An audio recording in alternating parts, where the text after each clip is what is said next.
Mesdames et messieurs, bienvenue dans le Carré Rond, saison 8, épisode 8. On taponne pas, on l'accueille. PCO qui est sur... on dit de lui qu'il est sur la run de sa vie, mais là, il est sur la run média de sa vie parce qu'il n'arrête pas une seule seconde. Il est partout. Écoute, je l'avais peut-être vu dans le trafic aujourd'hui en train de promoter, comme aurait dit Régis Lévesque. PCO, comment ça va? Ça va bien, Steve, toi, comment ça va? Ah, tu peux m'appeler Martin aussi. Là. Steve, c'est le gars qui a une plus belle voix que moi, là, mais moi, je suis dans le milieu. Puis Martin? Oui. Martin, puis à part ça, l'autre acolyte? Ça, c'est JC, notre G Central. JC. Ben oui. JC, oh, ouais. Stevie Ace, puis Martin. C'est ça, JC, c'est le meilleur ring announcer de l'histoire de l'humanité. Puis Top voilà. of the world. Yes. C'est gentil, Martin. OK, Martin, écoute, tu l'as pris par surprise. Les écrans sur mon téléphone, ils ont à peu près 1 cm par 1 cm. Ouais, mais on voulait mettre le focus sur toi. Ah, c'est correct. Mais non, écoute, dans la foulée, bien sûr, de ce qui s'en vient, hein, on est tous, tout le monde est au courant. C'est Slammiversary le 20 juillet prochain. À l'auditorium de Verdun. Plein d'affaires cool qui vont être là et ainsi de suite. Un retour de la TNA depuis 2011. Parle-nous de ça un petit peu. Toi et Carl Leduc aussi, là, vous êtes à côté dans Barreux 24/7, c'est la promotion. Comment ça va? À quoi s'attendre un peu de cet événement-là? Bon, moi, je m'attends à ni plus ni moins qu'une salle comble. Là. C'est sûr que en dessous de 4000 personnes, en dessous d'une salle comble, là, je ne sais pas exactement si ça va être 3980 ou 3870 à cause la de la façon de placer. Ouais, c'est ça, la configuration. Puis les caméras, la manière qu'ils sont placées. Mais tu sais, c'est 4000, c'est sûr que c'est la capacité maximum de l'auditorium. Puis en dessous d'une capacité maximum, c'est sûr que moi, je vais être déçu. Je serais déçu. Parce que là, on est à 2500 billets vendus, donc il reste... un bon mois. 1500, là, 1700, 1800 billets à vendre. Puis, je pense que avec tout ce qui va commencer à la radio, les annonces à BPM Radio, à TSN 690, partout dans le Vermont, Plattsburgh, je pense que avec ça, puis continuer à faire de Coréron, continuer à faire multiplier les présences partout sur les médias sociaux, sur les médias traditionnels. Je pense que ça crée un buzz. On vit qu'il y a un buzz, que le monde vibre à cet événement-là. De jour en jour, le téléphone, que ce soit mon site à moi, parce que tu peux acheter des billets par PCOTNAMTL.com ou Evan Bright sur TNAWrestling.com. Ouais, j'ai mis le lien, les amis qui sont avec nous dans le chat. Là, ouais, tu peux mettre le mien parce que c'est vraiment facile avec mon lien, avec PCOTNAMTL.com. C'est que c'est facile d'arriver au billet que tu vas avoir, que ce soit le samedi ou le dimanche. Puis en plus, on le poste la journée même. Ça va être posté la journée même.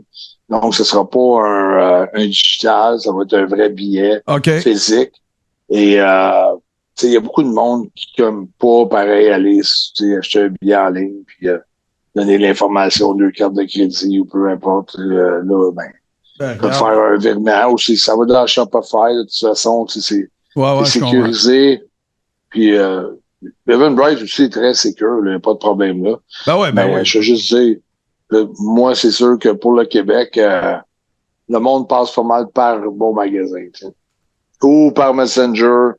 Moi, comme tu dis, Carl Leduc, Steve aussi, Stevie Ace.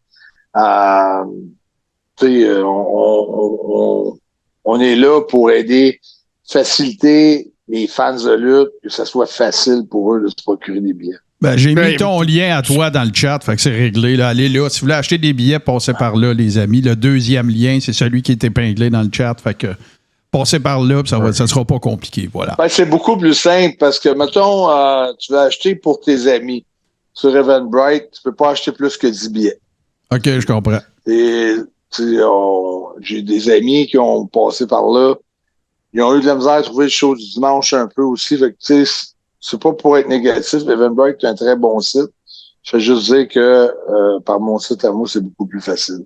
Merveilleux. Puis avant que je passe la parole à Steve, parce que Steve, je le vois, là, il est déjà tout excité, il a plein de questions, mais moi j'en ai une, puis peut-être je vais t'avoler celle-là, Steve, on ne s'est pas concerté avant, mais pour PCO, ça veut dire quoi, revenir devant sa crowd et tout ça? Tu sais, bon, évidemment, là, tu te promènes à grandeur, puis ainsi de suite, mais au-delà de vouloir faire partie de l'événement, de le promouvoir, puis tout, là, pour l'athlète, pour le gars, là, qu'est-ce que ça représente? Ça représente beaucoup parce que j'ai eu beaucoup de grands moments à Montréal, tu sais. Euh, plusieurs, là, tu sais. J'ai eu, mettons, on a lutté contre les Steiner Brothers pour les ceintures par équipe. Ça a été notre première fois à Montréal. On monte, là. On monte dans le temps. Ben ouais. Ça, le match de retraite de Jacques Rougeau contre moi. Après ça, j'ai eu Nash, j'imagine. The Big Show. Ouais, Kevin Nash, The Big Show. Dans un événement qui avait été organisé, tu sais, dont je faisais partie de la compagnie. On était 4 promoteurs. J'ai beaucoup d'expérience là-dedans aussi. J'ai fait l'auditorium plusieurs fois, le Centre Bell. Tu sais, je veux dire, en circuit indépendant aussi quasiment. Donc, l'importance là que je trouve, qu'est-ce qui rajoute à toutes les autres couches, c'est que présentement, tu vois, je suis dans un des angles qui est probablement les plus hautes de la lutte professionnelle parce que je fais 2 tableaux en même temps. Il y a mon histoire d'amour avec Steph Dollander, donc ce soir, je sais pas quand ça va être diffusé, là, c'est live là, ce soir, ou allez le rechercher sur YouTube ou sur Fight Network. C'est ma première date avec Steph Dollander. C'est vraiment un moment magique de TV. Pour le Écoute, vrai, cette là, histoire-là, fait on des la affaires. suit. Ouais, je n'ai fait des affaires, là. Mais un moment comme ça, là, c'est incroyable. C'est incroyable. C'est juste la première date, imagine. Mais là, Carl, là, un pay-per-view comme Slammiversary, qui est le WrestleMania de TNA, là, on va se dire la vérité. Tu sais, ça l'amène une pression. T'es chez vous, tu veux t'as une pression additionnelle. Tu fais partie des histoires principaux de TNA. C'est une autre pression.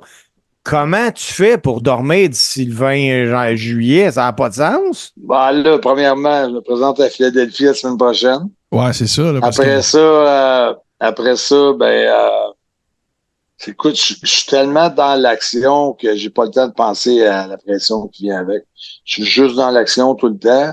Puis je pense pas à ça. De toute façon, je l'ai vécu des grands moments. Puis je carbure à ça. Je carbure à la pression. J'aime la pression. J'aime ça quand les attentes sont contre moi. Puis j'aime ça surprendre le monde. Puis tu sais, moi, il n'y a pas de doute dans mon esprit que mon combat, ça va être un combat spécial.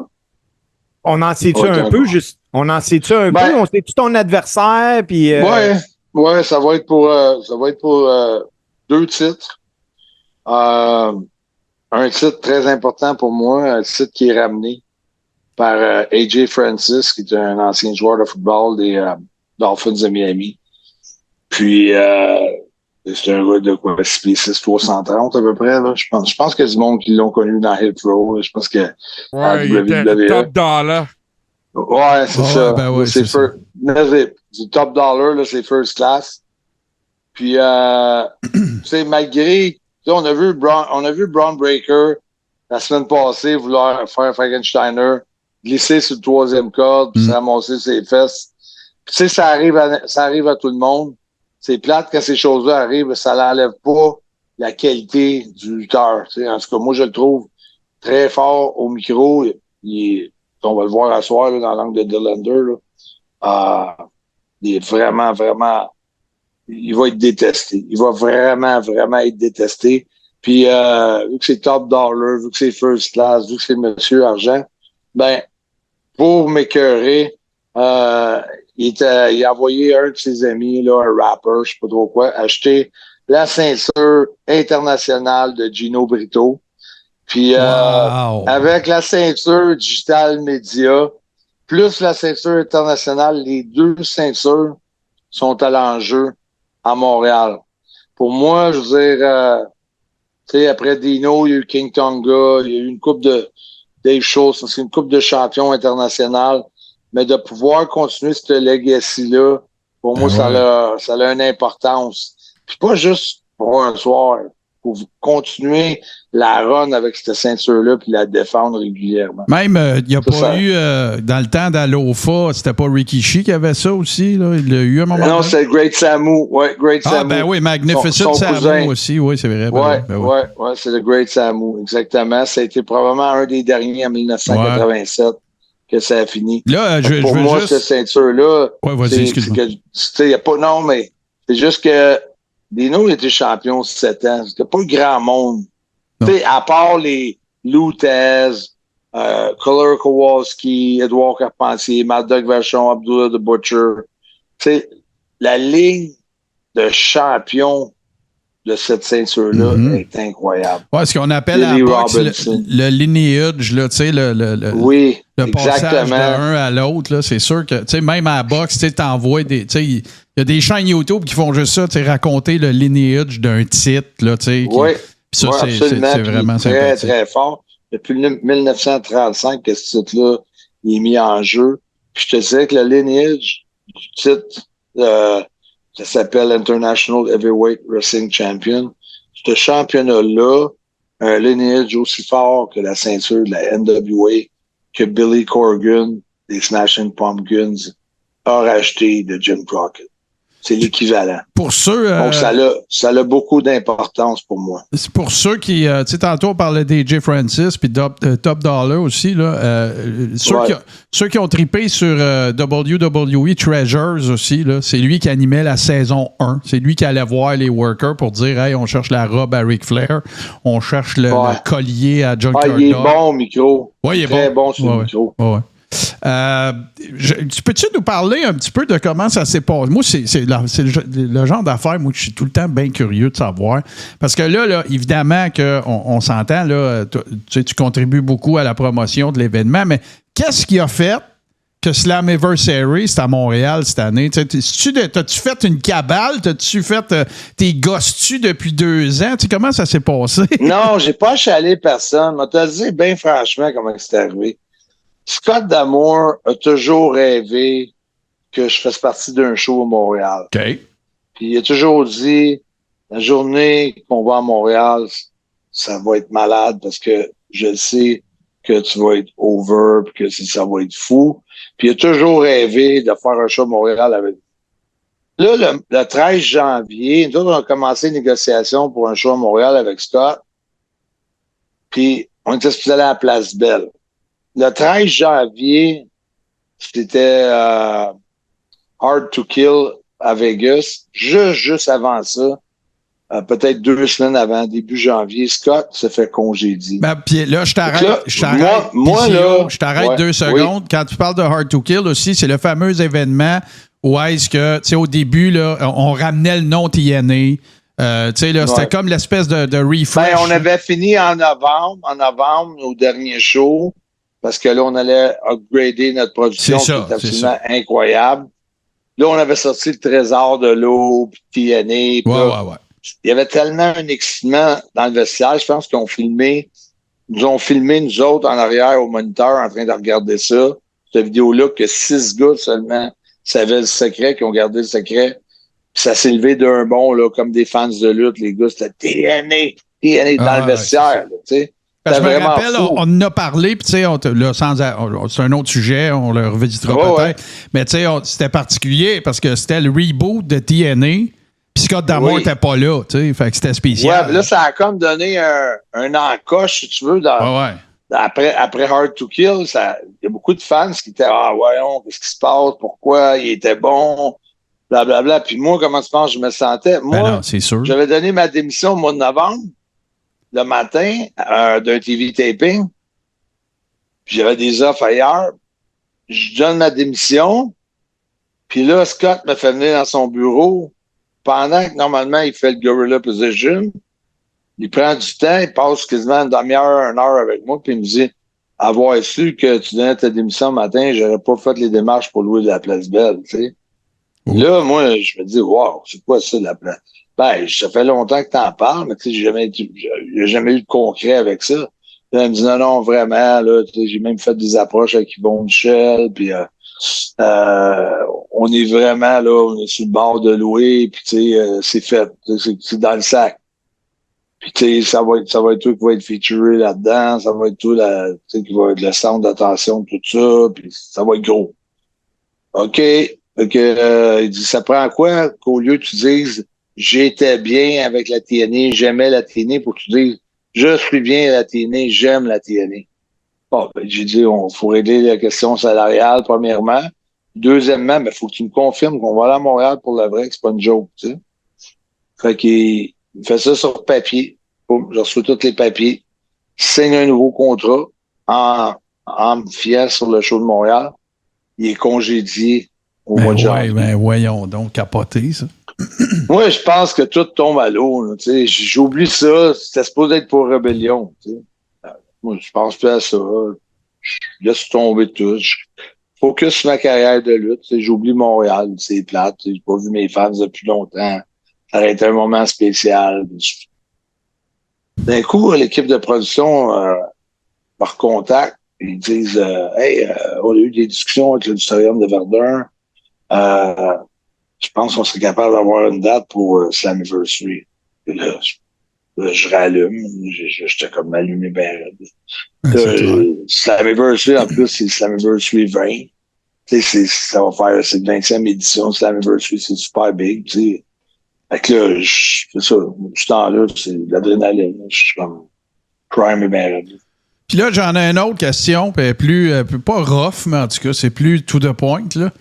Puis moi, je suis content. Là. Plus qu'il y a de fédérations sérieuses, plus je suis content. On en parle souvent ici, qu'on trouve ça cool. Les workers, ils ont de l'ouvrage. Ça te donne une alternative. C'est un levier de négociation si ça marche pas où ce que t'es. Bon, tout ça. Là, bien évidemment, t'as AEW, t'as GCW, t'en as plusieurs. Puis t'as évidemment la TNA. Ça, on va en parler, c'est clair. La collaboration TNA-NXT, les portes qui s'ouvrent, toutes les Comment ça? Là, ça fait un bout de temps là, que tu travailles avec eux autres, là, Pierre-Carl. Puis, tu sais, je veux dire, t'es impliqué, là. Tu travailles au mot d'un gars. Comment ça, c'est jamais mort? T'as-tu idée du nombre de fois que le monde a dit TNA, c'est fini, oublie ça. Surtout après que Bischoff et Hogan sont allés, puis les niaiseries de Corgan, puis, tu sais, là, comment ça, qu'est-ce qui fait que ça vire encore, puis que ça a l'air de bien aller, là? Ben, écoute, avec mardi passé, on avait encore 2 autres talents, Joe Hendry. Ouais. Moi, je vois Joe Hendry rentrer, puis je vois l'accueil que là. Je me dis que PCO rentre à NXT, c'est le monde à l'envers. Ben, écoute, là, je faisais mon setup de prochaines questions avec ça, mais tu sais. Non, sérieux. C'est très hot. Là. C'est quoi dans le locker, le monde de la TNA, là, sans aller dans le secret des dieux? T'sais, le locker doit trouver ça malade. Là, Jordan Grace. Trouve ça malade. Tout le monde, tu sais, quand elle revient, Jordan, je suis bien chum avec elle. Quand elle revient, là, elle compte pas vraiment comment ça s'est passé là-bas. Regarde ça pour elle. Puis Joe, je suis très, très ami avec aussi. C'est un gars, c'est le fun que ça arrive à lui. Parce que c'est un gars humble, c'est pas un gars, il est pas fendant. Ça y a pas monté en tête son succès. Il est bien correct.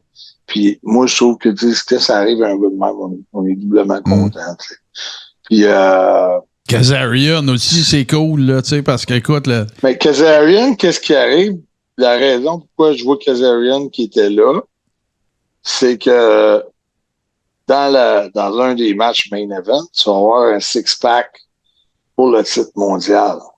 Fait que Kazarian, il est dedans. OK, il est dans le vu que Frankie, il était comme, il est là, mais tu sais, ça lui donne quand même une bonne poussée pour rentrer, tu sais, que le monde peut-être que Frankie va gagner, il était à NXT, tu sais, ça. Tu comprends? Ça vient mêler les cartes. Ouais, comment dire, ça build up un peu la storyline. Ouais, ça build up tous les gars. Ça build up Moose, ça build up Joe, ça build up. Les autres sont déjà buildés, les 2 frères Nemeth, mettons. Ouais. Matt Hardy, c'est déjà un nom. Fait, ça vient build up la story de ça qui va unfold éventuellement. Je suis un petit peu en avant ces nouvelles, là. Elle n'est pas toute. On est tout seul. Ça partout, là. On est tout seul. Mais là, pour revenir à Slammiversary, Carl, là, Nick Nemeth, Matt Hardy, Mike Bailey, PCO, c'est tous des gars qui vont être à Verdun là, le 20 juin. Oui, absolument. La grosse équipe, tout le gros roster. Je veux dire, on a probablement.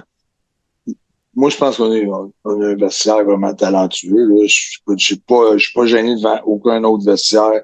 Mettre talent pour talent en face de n'importe quel talent. Puis je pense que le monde va avoir un show incroyable. Puis les billets à partir de 25$ pour samedi, puis même à partir de 15$ pour dimanche. On est conscient que oui, tu peux attirer 4000 personnes un soir. La fête 2 soirs, c'est nos paires de manches. Ouais, non, c'est clair. C'est un programme double, là, tu sais.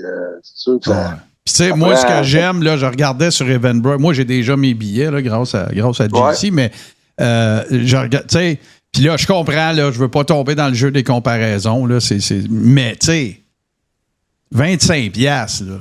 T'es fan de lutte, c'est dans ta cour, là. Come on, là, tu sais, step up, là. Tu sais, Chris, les billets de C'est familial, tu peux amener tes kids, tu peux amener tout le monde à ce prix-là, là. Tu peux amener 6 personnes, là. Les billets de marde à Money in the Bank sont 450$ là, à Toronto, là. Tu sais, je veux dire, maintenant, là, on a fait la promotion d'un événement plus local là, à Gatineau la semaine passée. C'est la même affaire. Là, 15, 20, 25$, c'est un griffe de bon show. Puis tout. Fait que, tu sais, là, tu as du level. Là, quand tu es rendu dans du Rick Nemeth, quand tu es rendu dans du PCO, j'enlève rien à qui que ce soit d'aucun gala indépendant. Là, c'est pas ça. Là. Sauf que, tu sais, c'est le même prix. Là. Tu sais, t'as un truck de production dans le cours, là, tu sais, je veux dire, là, c'est pas deux, là. Non, on est obligé de louer tout le stationnement du côté, dépendamment du côté de l'aréna, mais sur d'un des deux côtés de l'auditorium, c'est juste pour les trucks de production, là, tu sais. C'est gros, là. Juste le Titantron, juste le Tron, il est immense, le stage, et tout, le tunnel, tu sais, c'est toute la patente qui vient, là, non, c'est sûr. Pas juste, on tire 2 rideaux, bon, on passe d'un tunnel, tu sais, sans rien enlever à personne, c'est pas ça, là. Quand Eric Young a fait sa promo, quand Hard to Kill a commencé, là, moi, je l'ai regardé, là. Puis, puis là, j'en parle encore, là, puis j'ai vraiment eu comme les chills ces bras, là, parce que tu sentais, mettons, que tu t'apprêtais à regarder un show d'un roster puis d'un locker qui attendait ça, là, que c'était clair, là, tu le voyais, là, c'était pas une promo, là, c'était vraiment un shoot, là, quand il parlait. Ça venait du fond des tripes des gars, c'est ça. Vraiment une fierté, TNA. Moi, depuis que le nom il est changé, je veux pas, ça a changé toute ma perception aussi, là. J'aime 100 fois mieux TNA, Total Non-Stop Action, que Impact, malgré qu'on a gardé le nom de TV un peu comme Raw. Impact est rendu le nom de TV, comme Raw est un nom de TV ou SmackDown, mais ça reste que c'est TNA Wrestling présente Impact. Tu comprends? Ça reste TNA Wrestling. Ouais, c'est le nom du show de TV présenté par TNA. C'est ça. Non, plein ça. C'est vrai, même datant de l'époque où ça a été lancé, là, quand Jarrett puis son père, puis toute la patente, il y avait des rumeurs, là, c'était le running gag un peu, que c'était Vince Russo qui avait suggéré ce nom-là parce que TNA, ça veut dire autre chose. Là. L'acronyme TNA veut dire d'autres choses. Il y avait eu un nom là, pour une équipe là, dans le temps à WWE qui s'appelait ça. Oui, Test and Albert, c'est ça, avec Trish Stratus. Mais moi, je suis content, je suis vraiment content, puis je vais te dire une affaire. J'étais bien content d'aller au taping de Raw avec Sami Zayn, puis tout, puis on était tous là, puis on tripait, mais je suis plus excité d'aller à Slammiversary parce que je trouve que ça va être plus, je veux pas dire intime, là, c'est pas un show d'Isabelle Boulay, là. C'est de la lutte. Là. Mais tu sais, je veux dire, je vais me sentir plus. Tu sais, c'est cool quand on voit Sami Zayn au Centre Bell. Puis là, Steve, ça fait-moi pas un chokehold, mais qu'on se revoie la prochaine fois. Là. J'adore Sami Zayn, c'est pas ça. Mais tu sais, le caractère, ce que ça représente que TNA vienne à Montréal, ils sont pas venus depuis 2011. C'est un maudit gros show. Mike Bailey va être là, PCO va être là. Ben, tu sais, je sais pas, ça a une connotation différente, particulière, puis plus. Écoute, moi, je sens que ça va popper à côté, là. Ça n'aura même pas de bon sens, là. Moi, je le sens. J'ai le feeling de ça. Puis, il n'y a pas grand place que je rentre. C'est ainsi que il n'y a pas quelqu'un qui me dit on peut-tu prendre un selfie ou quelqu'un me reconnaît ou tu sais, je sens que Puis, tu sais, j'avais un publiciste de la TNA avec moi pendant la tournée des médias. Puis, on arrivait dans des studios de télévision, que ce soit TVA, n'importe où. Puis, tu sais, les célébrités, tu sais, normalement, tu sais, c'est moi qui vais demander à quelqu'un, hey, on peut te prendre une photo ensemble. Là, les gars voulaient se faire poser avec moi. Je trouve ça flatteur, tu sais. Ah oui, c'est clair. Pas ça pour... je trouvais ça flatteur, puis j'ai jamais eu autant de célébrités qui veulent être présentes à ce show-là. Je pense pas d'avoir entendu autant de célébrités qui veulent être présentes pour un show que j'ai fait à Montréal, autant qui veulent être présentes pour TNA. C'est assez incroyable, ce qui se passe. Mais là, juste pour donner une idée, là, parce que c'est Carl qui m'en parlait, puis on est allé le chercher ensemble. La TNA, là, le reach sur les réseaux sociaux présentement, les gars, là, ça dépasse les Yankees de New York, les Dodgers de Los Angeles, la AEW, les Broncos de Denver, les Blackhawks de Chicago, puis les Maple Leafs de Toronto. C'est pas de la petite bière là, qui s'en vient à Verdun, là. Ouais, mais attends une minute, là. Maple Leaf sucks. mais moi, là, c'est pas là, je veux pas que tu penses que je suis une langue sale, là, Pierre-Carl, mais je vais le faire pareil, là. Mais tu sais, t'es en train de me dire qu'à un mois de l'événement, à l'auditorium de Verdun, la TNA qui s'en vient à Montréal a plus de billets vendus que la AEW au Centre Bell quand ils sont venus la dernière fois. Ben, on sait jamais le vrai chiffre. C'était quoi leur chiffre? Ben, les chiffres qui sont promenés, puis je suis pas allé sur WrestleNomics, là, mais tu sais, c'était genre 2800, là, à peu près. Là.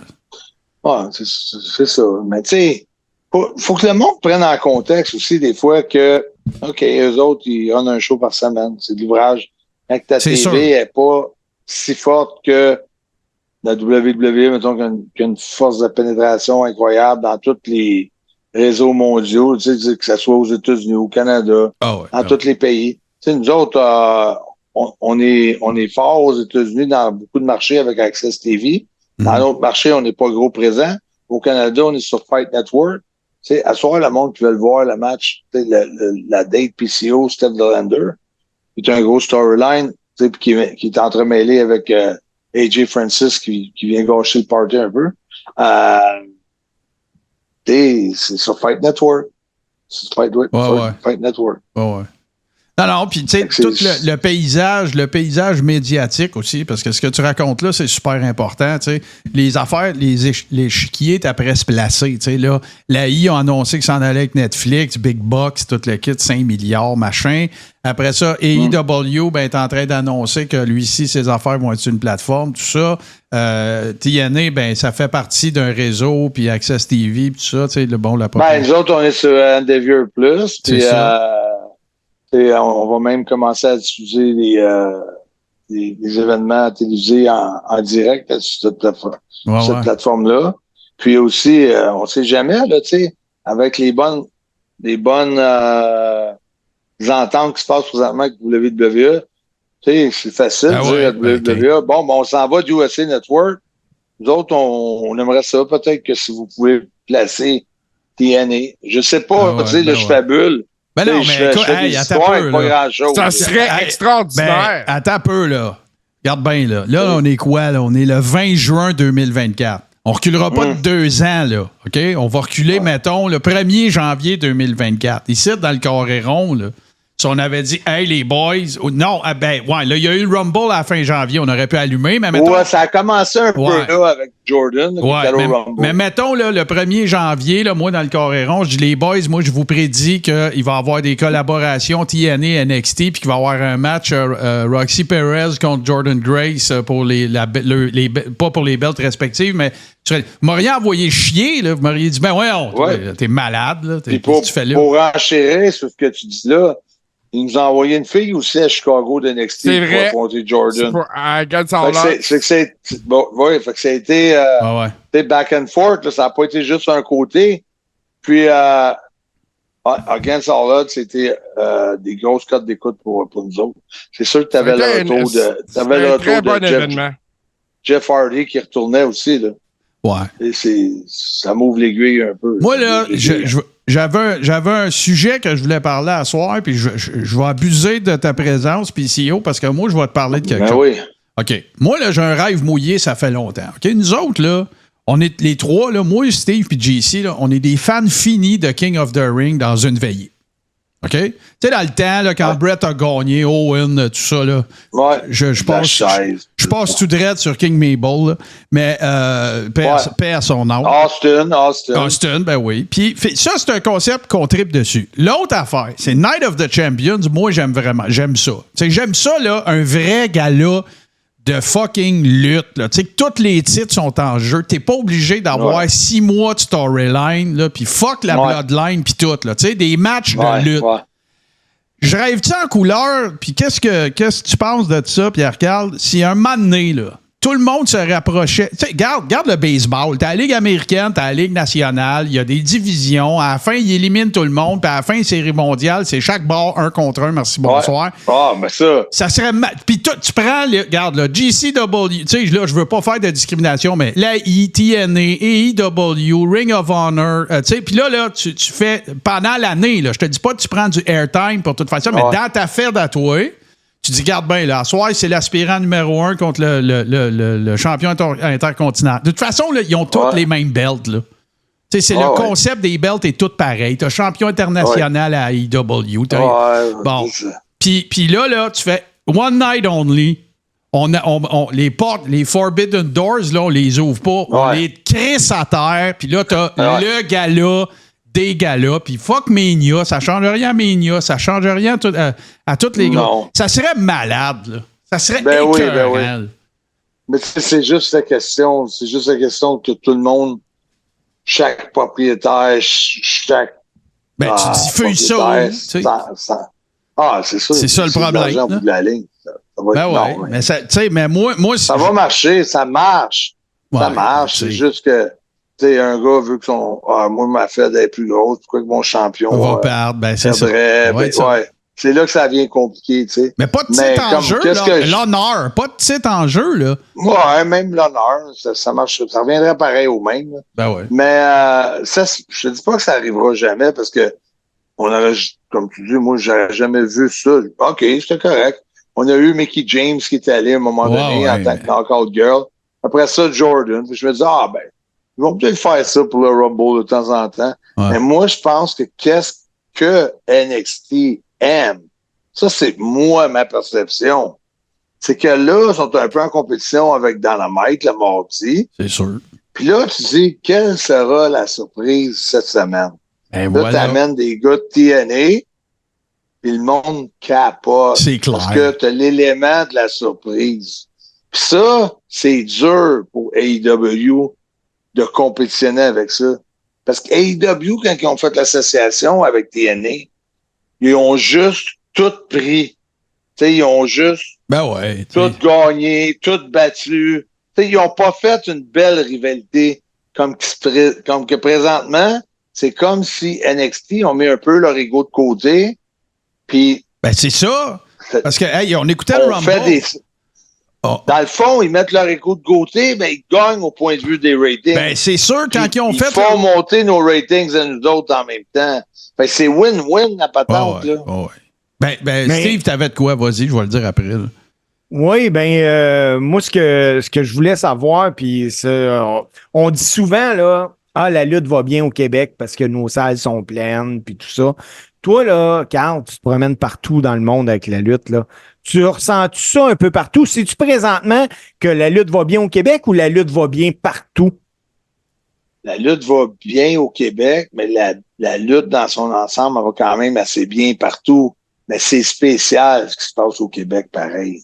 Il y a comme je sais pas, résurgence depuis, je dirais 2-3 ans, là, tu sais que, oui, c'est des bonnes dates, mais tu sais, quand tu penses à Place Belle, le 30 décembre, c'est une super belle date, tu peux acheter un billet, un cadeau, puis tout ça. Oui, c'est clair. C'est bien placé, mais quand tu mets 9000 personnes pour un house show, c'est énorme, tu sais, c'est gros, là. Okay. Puis, tu sais, le monde à Montréal, un peu comme c'était à Porto Rico, participe, là, ils embarquent, ils sont dedans, ils ont des beaux chants, ils sont positifs.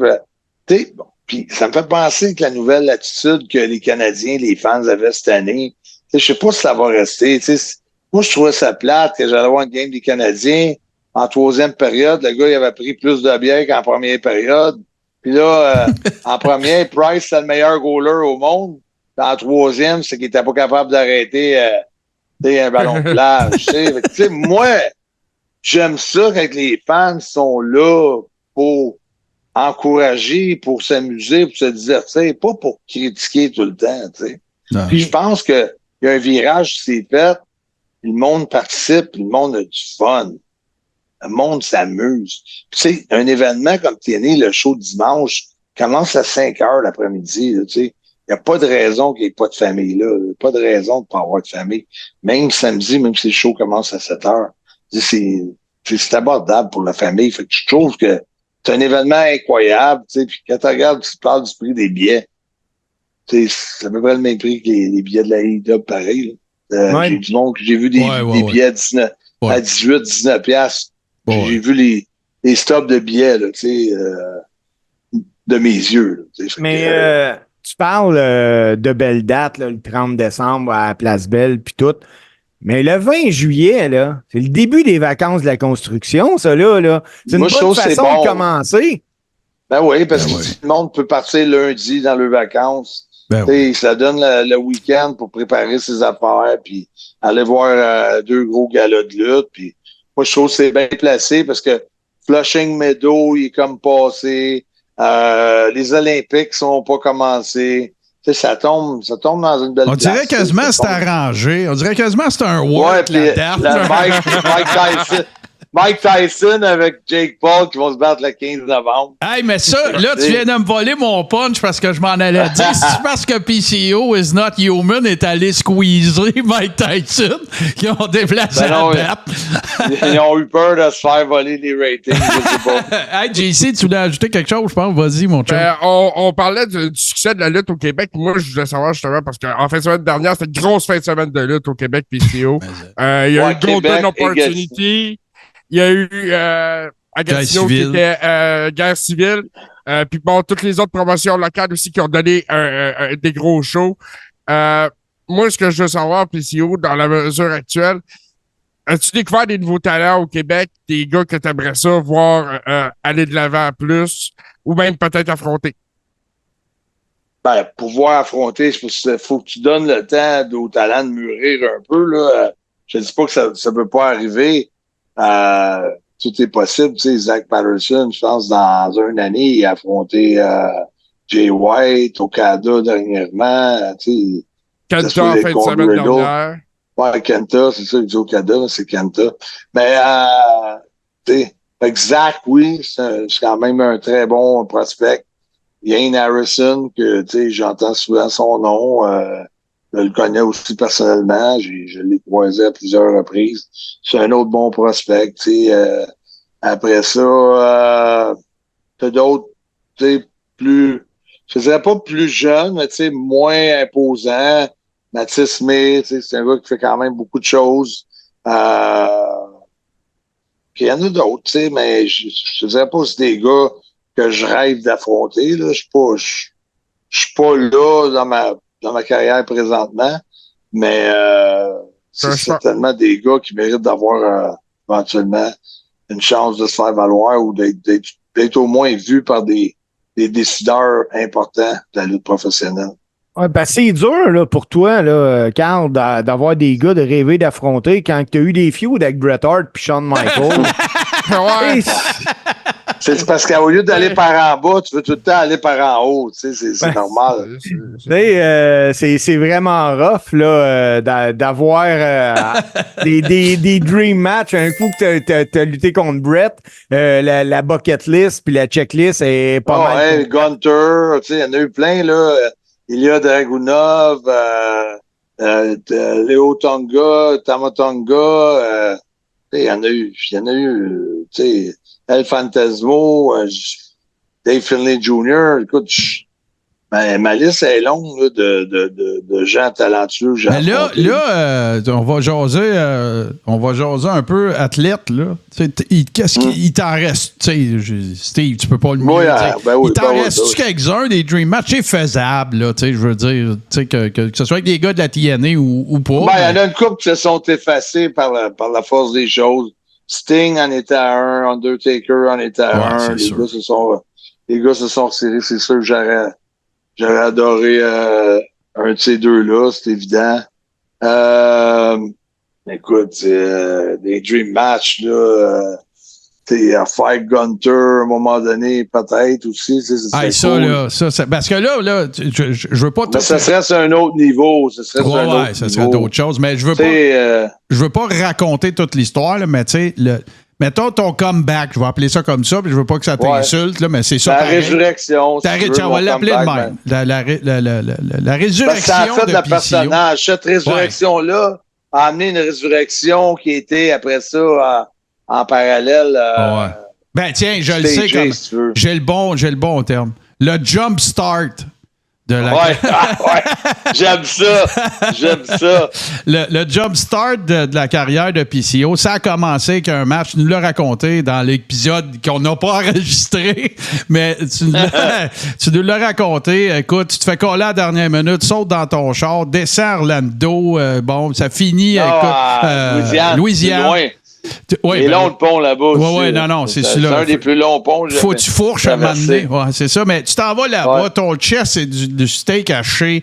Écoute, le match est juste malade. Vous n'avez pas vu ça, Gunther contre PCO. À l'époque, c'était pas Gunther. Là. C'était, voyons comment il s'appelait. Walter, voilà. Écoute, c'est là. C'était le Ring General, pareil. Ouais, non, c'est ça. Mais puis, il n'y avait pas le même look, on s'entend. Là. Il a perdu du poids, mais tu sais, en même temps, il est encore bien plus imposant. Oui. Mais là, tu le vois aller. Il y a une run de fou avec la IC Belt. Là, il est King of the Ring, tout ça. Ça doit te faire... tu sais, parce que, écoute, je peux pas croire qu'il y a juste PCO qui a eu de la visibilité de ce match-là. Lui, avec, là. Ben, c'est ça, Steve, on en parlait l'autre jour. Il disait, hey, il doit une vieille chandelle, mais tu sais, ça y enlève pas son talent qu'il a. Ben non, c'est sûr. Ça a fait tout un match, ça a fait parler pendant un an de temps, juste ce combat-là. On en parle encore, regarde. Oui. Non, mais l'année 2018, là, ce match-là, ça m'a donné un booking par jour, 4 jours par semaine, juste en indépendant, partout à travers les États-Unis, plus des offres de contrat de AEW puis de ROH. Fait que ça a été comme tellement fou cette année-là, à partir de ce moment-là. Mais en réalité, le moment a commencé en Indiana quand j'ai affronté All Ego, Ethan Page. C'est là que je me suis fait scouter par Joey Janela. OK. On sait jamais. Des fois, il n'y a pas tant de monde. Des fois, c'est les boys qui sont là. Là, Joey Janela, c'est son deuxième. C'était Joey Janela Spring Break 2 avec la GCW. Puis il dit, je te veux sur mon show contre un gros Allemand qui s'appelle Walter. Là, qui ça, Walter? Je ne pensais même pas. Je ne pensais pas. Puis là, quand ça s'est commencé, les annonces ont commencé, il y a du monde du Québec qui m'appelait pour me dire, si Walter te frappe, tombe. Laisse pas de bout parce que ça va te faire trop mal. Il se fend le monde avec ses doigts, ça fend en sang. Tu sais, le chest fend. Tu sais, que le gars était là. Non, mais tu sais, tombe, là, tu sais, comme. Non, tombe pas, là. On y va. C'est vraiment motivé. Ouais, mais toi, quand t'es dans ton char, tu t'en vas là-bas, là. T'es-tu en train de te dire, là, c'est mon fucking c'est mon break, là. Je reviens avec ça. Ouais, toi, tu le mimes tout le long, là, c'est ça? Ouais, moi, j'arrive là-bas. Tu sais, qu'est-ce qui est popé, c'est que Walter dit, hey, tu te souviens pas, on a déjà lutté une fois ensemble. Ouais. Ah, il dit, j'avais 16 ans à WXW à 16 Carat. Fait que là, OK, déjà, ça crée une mini-chimie, tu sais. Tu sais, quand tu connais pas quelqu'un, c'est clair. Tu sais, fait que là, tu as des souvenirs ensemble un peu. Puis là, je disais à Walter, tu sais, toi, tu as lutté, mettons, je sais pas combien de fois cette semaine, parce que dans WrestleMania Weekend, là. C'est fou, réel. Il peut lutter beaucoup de fois, là. Mais j'ai dit, à soir, je te dis, là, on vole le show. Je te dis, là. J'espère que t'es prête, là, parce que moi, je suis prête. Puis, tu sais, je te l'ai craqué solide, là. Puis écoute, tu peux dire ça autant que fois que tu veux. Ça veut pas dire que ça va arriver. Mais moi, tout le long, en montant 40 heures de temps en m'en allant là-bas avec mon auto, je pense ouais, juste toi, à ça. t'es mindé as fuck, là. Tu t'en vas là. Puis, Ouais, moi, c'est comme, j'ai tout gamblé là-dessus. J'ai lâché mes jobs. Je suis plus de travail. Moi, c'est all-in sa lutte. Puis, ouais. Parce qu'écoute, c'est le game changer de ma vie dans ma tête. Puis, il n'y a rien qui va m'empêcher de changer ça. Puis, je vais tout faire pour que ça soit ça. Parce que même ta run à ROH, ça commence là. C'est la culmination de ça. Puis peut-être qu'on ne sait pas. Peut-être d'autres choses qui te pendent au bout du nez qu'on ne sait pas. Mais toute une run à ROH. Quand tu penses à l'année les 2 ans d'ROH, les 3 ans, j'ai signé un contrat d'1 an, puis après un contrat de 2 ans. Champion à trio avec Villain Enterprise, champion par équipe avec Brody King, champion du monde. Là, pour le Grand Slam, il me manquait juste la ceinture de la télé. Après ça, on s'en va NWA invité. Champion par équipe NWA, Crockett Cup winner. Pour ceux qui ne connaissent pas la Crockett Cup, là tu sais, tout est un peu en shambles, là, parce que, bon, la NWA est sur le cul un peu, puis tout.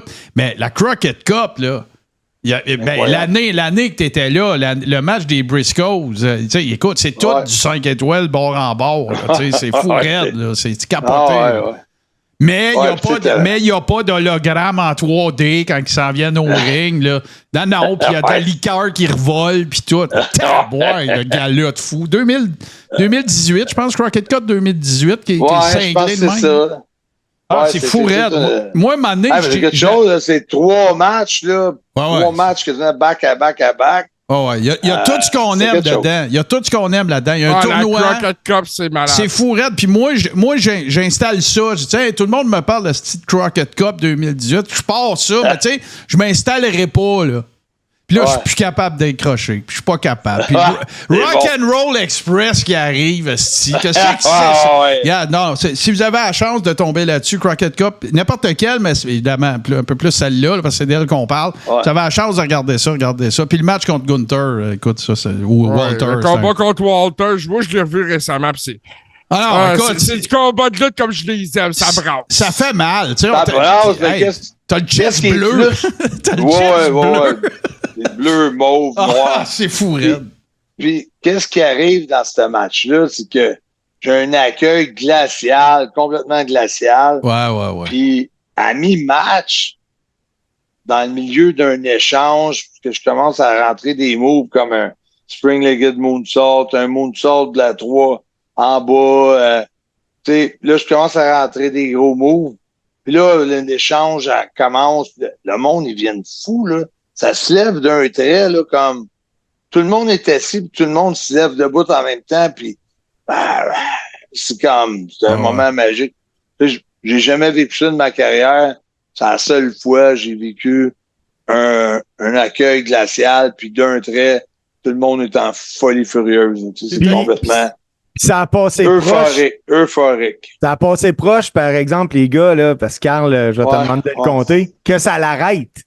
J'ai eu peur parce que t'as pas le droit de sang. La commission athlétique de la Louisiane est super sévère.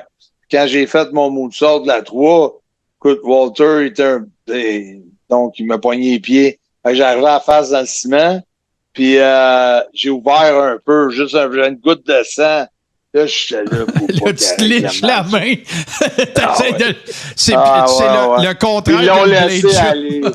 Le contraire d'un blade job. Tu sais, t'essayes de te licher. The hard way. Ouais, parce que si ça l'arrête, malheureusement, on n'a pas toute la fin. Puis c'est un peu un Rocky 4, ce combat-là. Oui, t'es comme Rocky en Russie. Quand tu l'écoutes dans Rocky, ça lève d'un trait. Tu sais, des fois, j'ai regardé l'autre jour quand Sammy était à Montréal, dans le Journal de Montréal, il comparait son match parce que c'était contre Gunther à Rocky 4, mais tu sais, ça n'a rien de semblable à ce que j'ai vécu avec Walter là-bas en Louisiane. Parce que c'était pas quelque chose de stagé, c'est quelque chose de complètement organique, de complètement imprévisible, puis c'est juste comme c'est vraiment les étoiles t'alignées incroyables. Puis là, après ça, il arrive PCO, l'homme qui marche à l'électricité. Comment qu'il arrive, ce gars-là? Oh, merde, les vignettes, c'était malade. Les vignettes, je l'ai mis il n'y a pas longtemps, là. Je l'ai mis il n'y a pas longtemps, pas mal le départ, là. tu vois Destro qui va me chercher dans un cimetière. Puis après ça, il m'amène, j'ai un genre de médecin, pas médecin, là, un genre de gars qui fait ça dans le fond de sa cour. Un médecin citoyen. Un médecin citoyen. Puis il est sur mes réseaux sociaux présentement. Puis je me l'ai pas fait couper parce qu'il est violent un peu, là, tu sais, pas violent en termes de coups tout ça, mais je me fais vraiment scalper, tu sais, le chest avec un vrai outil pour faire des opérations. Là. Je me fais vraiment enlever des couches de peau, puis on fait l'insertion d'une batterie de char dans mon chest, puis faut vraiment que quand les câbles à booster, tu sais, ils sont connectés, que ça part la batterie, là, tu sais, qui est en dedans. Parce qu'il y en a plein de monde qui trippent sur mon entrée. Ils savent pas pourquoi. C'est ça. C'est bien fait. Je suis French Canadian Frankenstein. Mais tu sais, même Dreamer, qui est mon agent, tu sais, il savait pas trop le concept, tu sais, comme j'ai envoyé la vidéo pour l'aider à comprendre un peu que j'étais pas un homme mort, là, tout le temps, là. Quand la batterie elle allume, il est en vie, le gars. Là. Il y a juste à la lutte. Il faut te recharger une fois de temps en temps. Ouais, il y a juste à la lutte que t'entends ça. Ouais, il a fallu que j'explique au gars que là, ben, tu sais, je suis pas mort tout le temps. Mais là, tu viens de dire quelque chose d'important, là.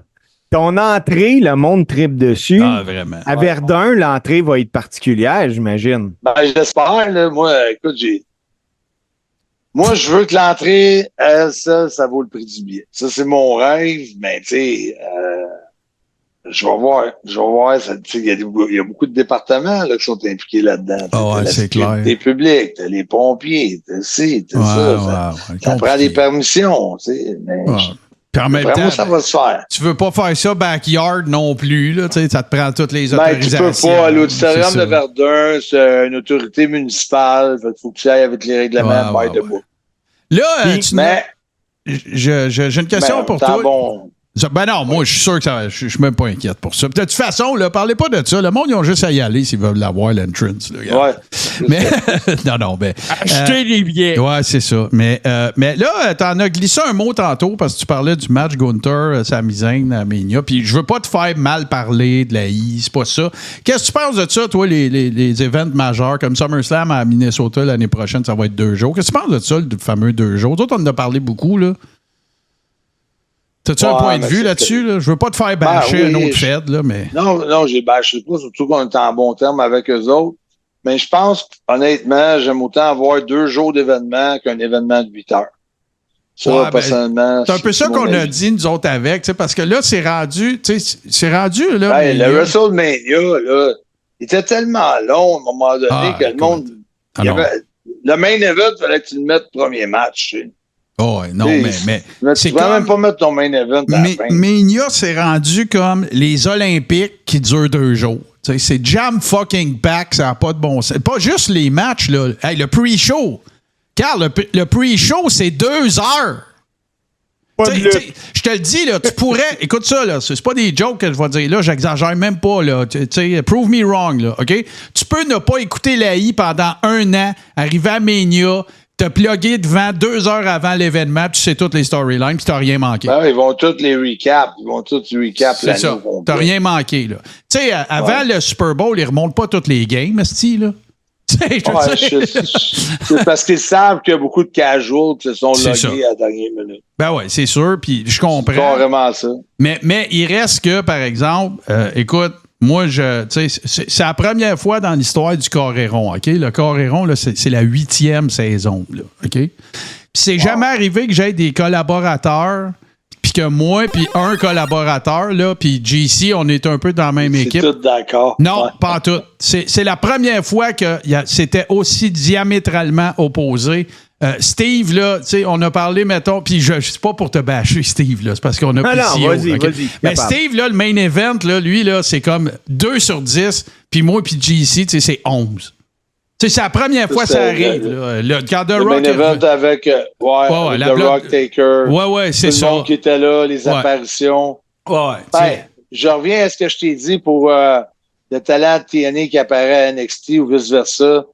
Les faits de surprise, ça marche. C'est ça. Parce que ça n'existe plus avec les dirt sheets puis les smart marks. Ça n'existe plus, les surprises.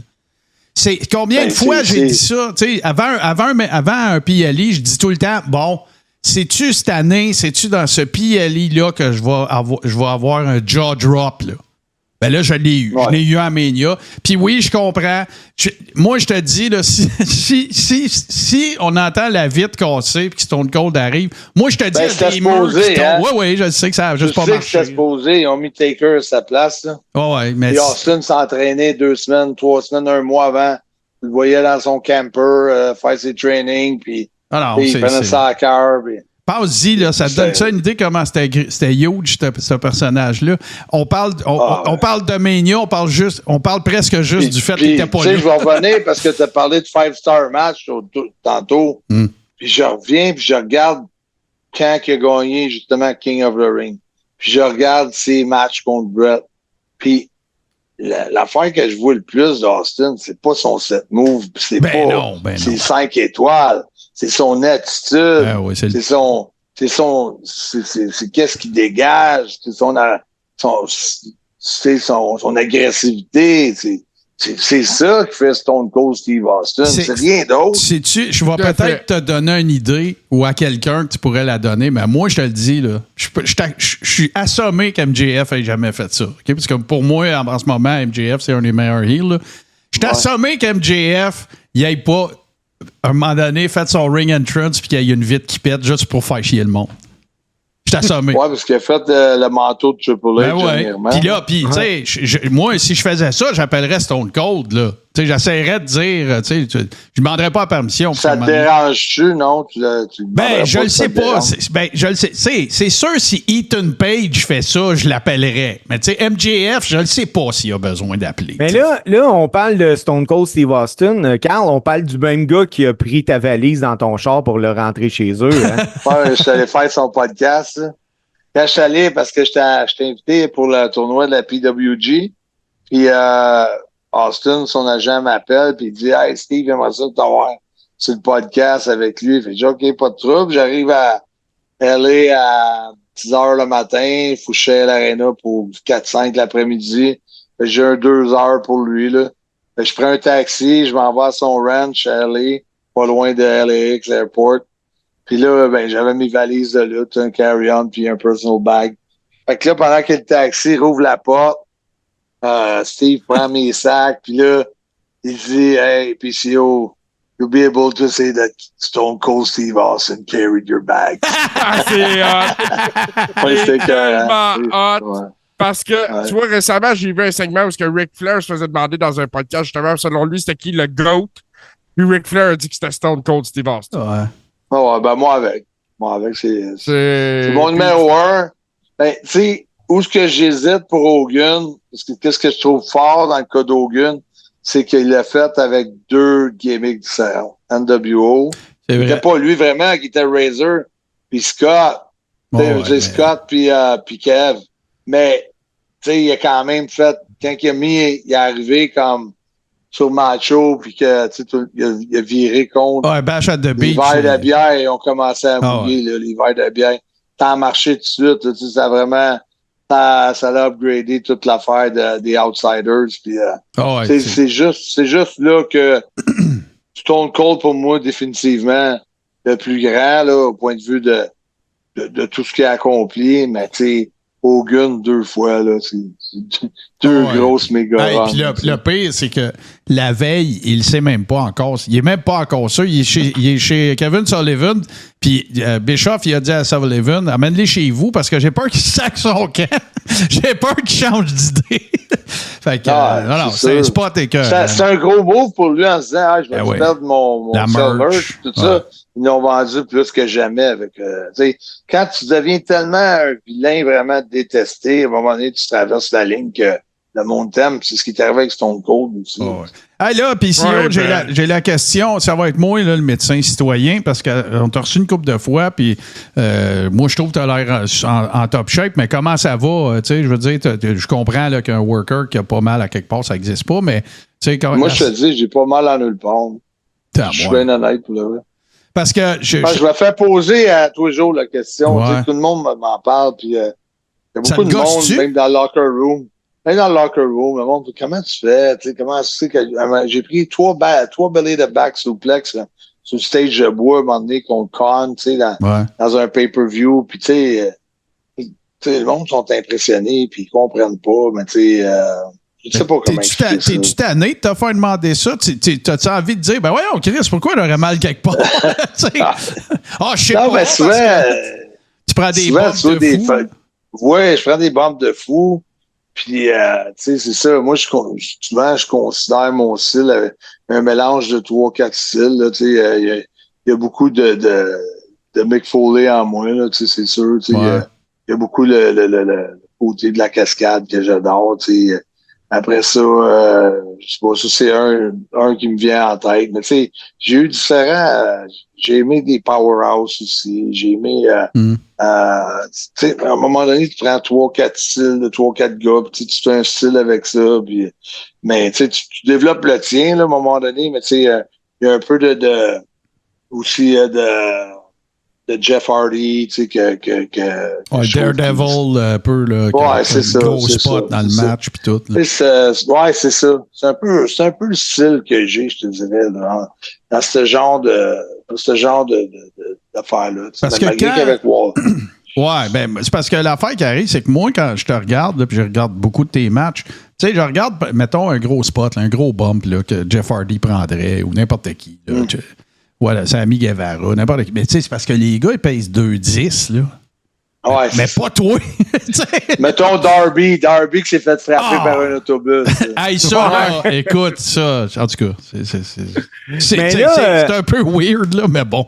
Ouais. Mais là, c'est pas pire, t'as pas mal nulle part, puis tout. Puis tu m'as dit quoi cette semaine en ondes sur une émission de radio? Donc, tu vas être en forme peut-être pour te marier bientôt, là. Hop! Ouais, mais ça, ça dépend de la date de ce soir. Ça dépend du timing, puis ça dépend un peu de paquet de choses, mais ça serait un gros moment pour dimanche, là. Si ça arrivait, ce serait vraiment un moment incroyable. Moi, je me suis jamais marié de ma vie, là, en shoot, là, pour la vraie, là. J'ai jamais été marié. J'ai une fille de 15 ans, là. Mais c'est tout, là. Puis pas de mariage. Tu sais, je pense que si ça arrive, là, dimanche, que je me marie, si jamais je suis game de proposer ou qu'elle la propose, mes parents vont vouloir être là juste pour le show. Mais là, le Canadian on a vu notre gars se marier. Juste là, on a vu notre gars se marier. Le Canadian Frankenstein va-tu se mettre en tuxedo si ça l'arrive? Je sais pas, je suis pas rendu là. Arrête d'essayer de spoiler, sauver. Mais j'ai une autre question plus d'ordre physique parce que, écoute, je me suis un peu fait setuper cette question-là, mais j'aimerais ça entendre ta réponse pareil. Parce que, non, mais c'est quand même sérieux. Ça fait une couple de fois que je trouve que ça a l'air laborieux pour Matt Hardy quand il sera au ring. Puis, tu sais, là, il est revenu à TNA, puis je trouve ça cool. Mais là-dessus, ouais, c'est ça. Je sais où tu t'en vas, mais moi, m'a te ramené une place pour Matt Hardy. Parce que le monde oublie vite. Va voir Matt Hardy il y a 20 ans. Ah, ben non, c'est sûr que... Tu vas voir que c'était aussi laborieux il y a 20 ans qu'aujourd'hui.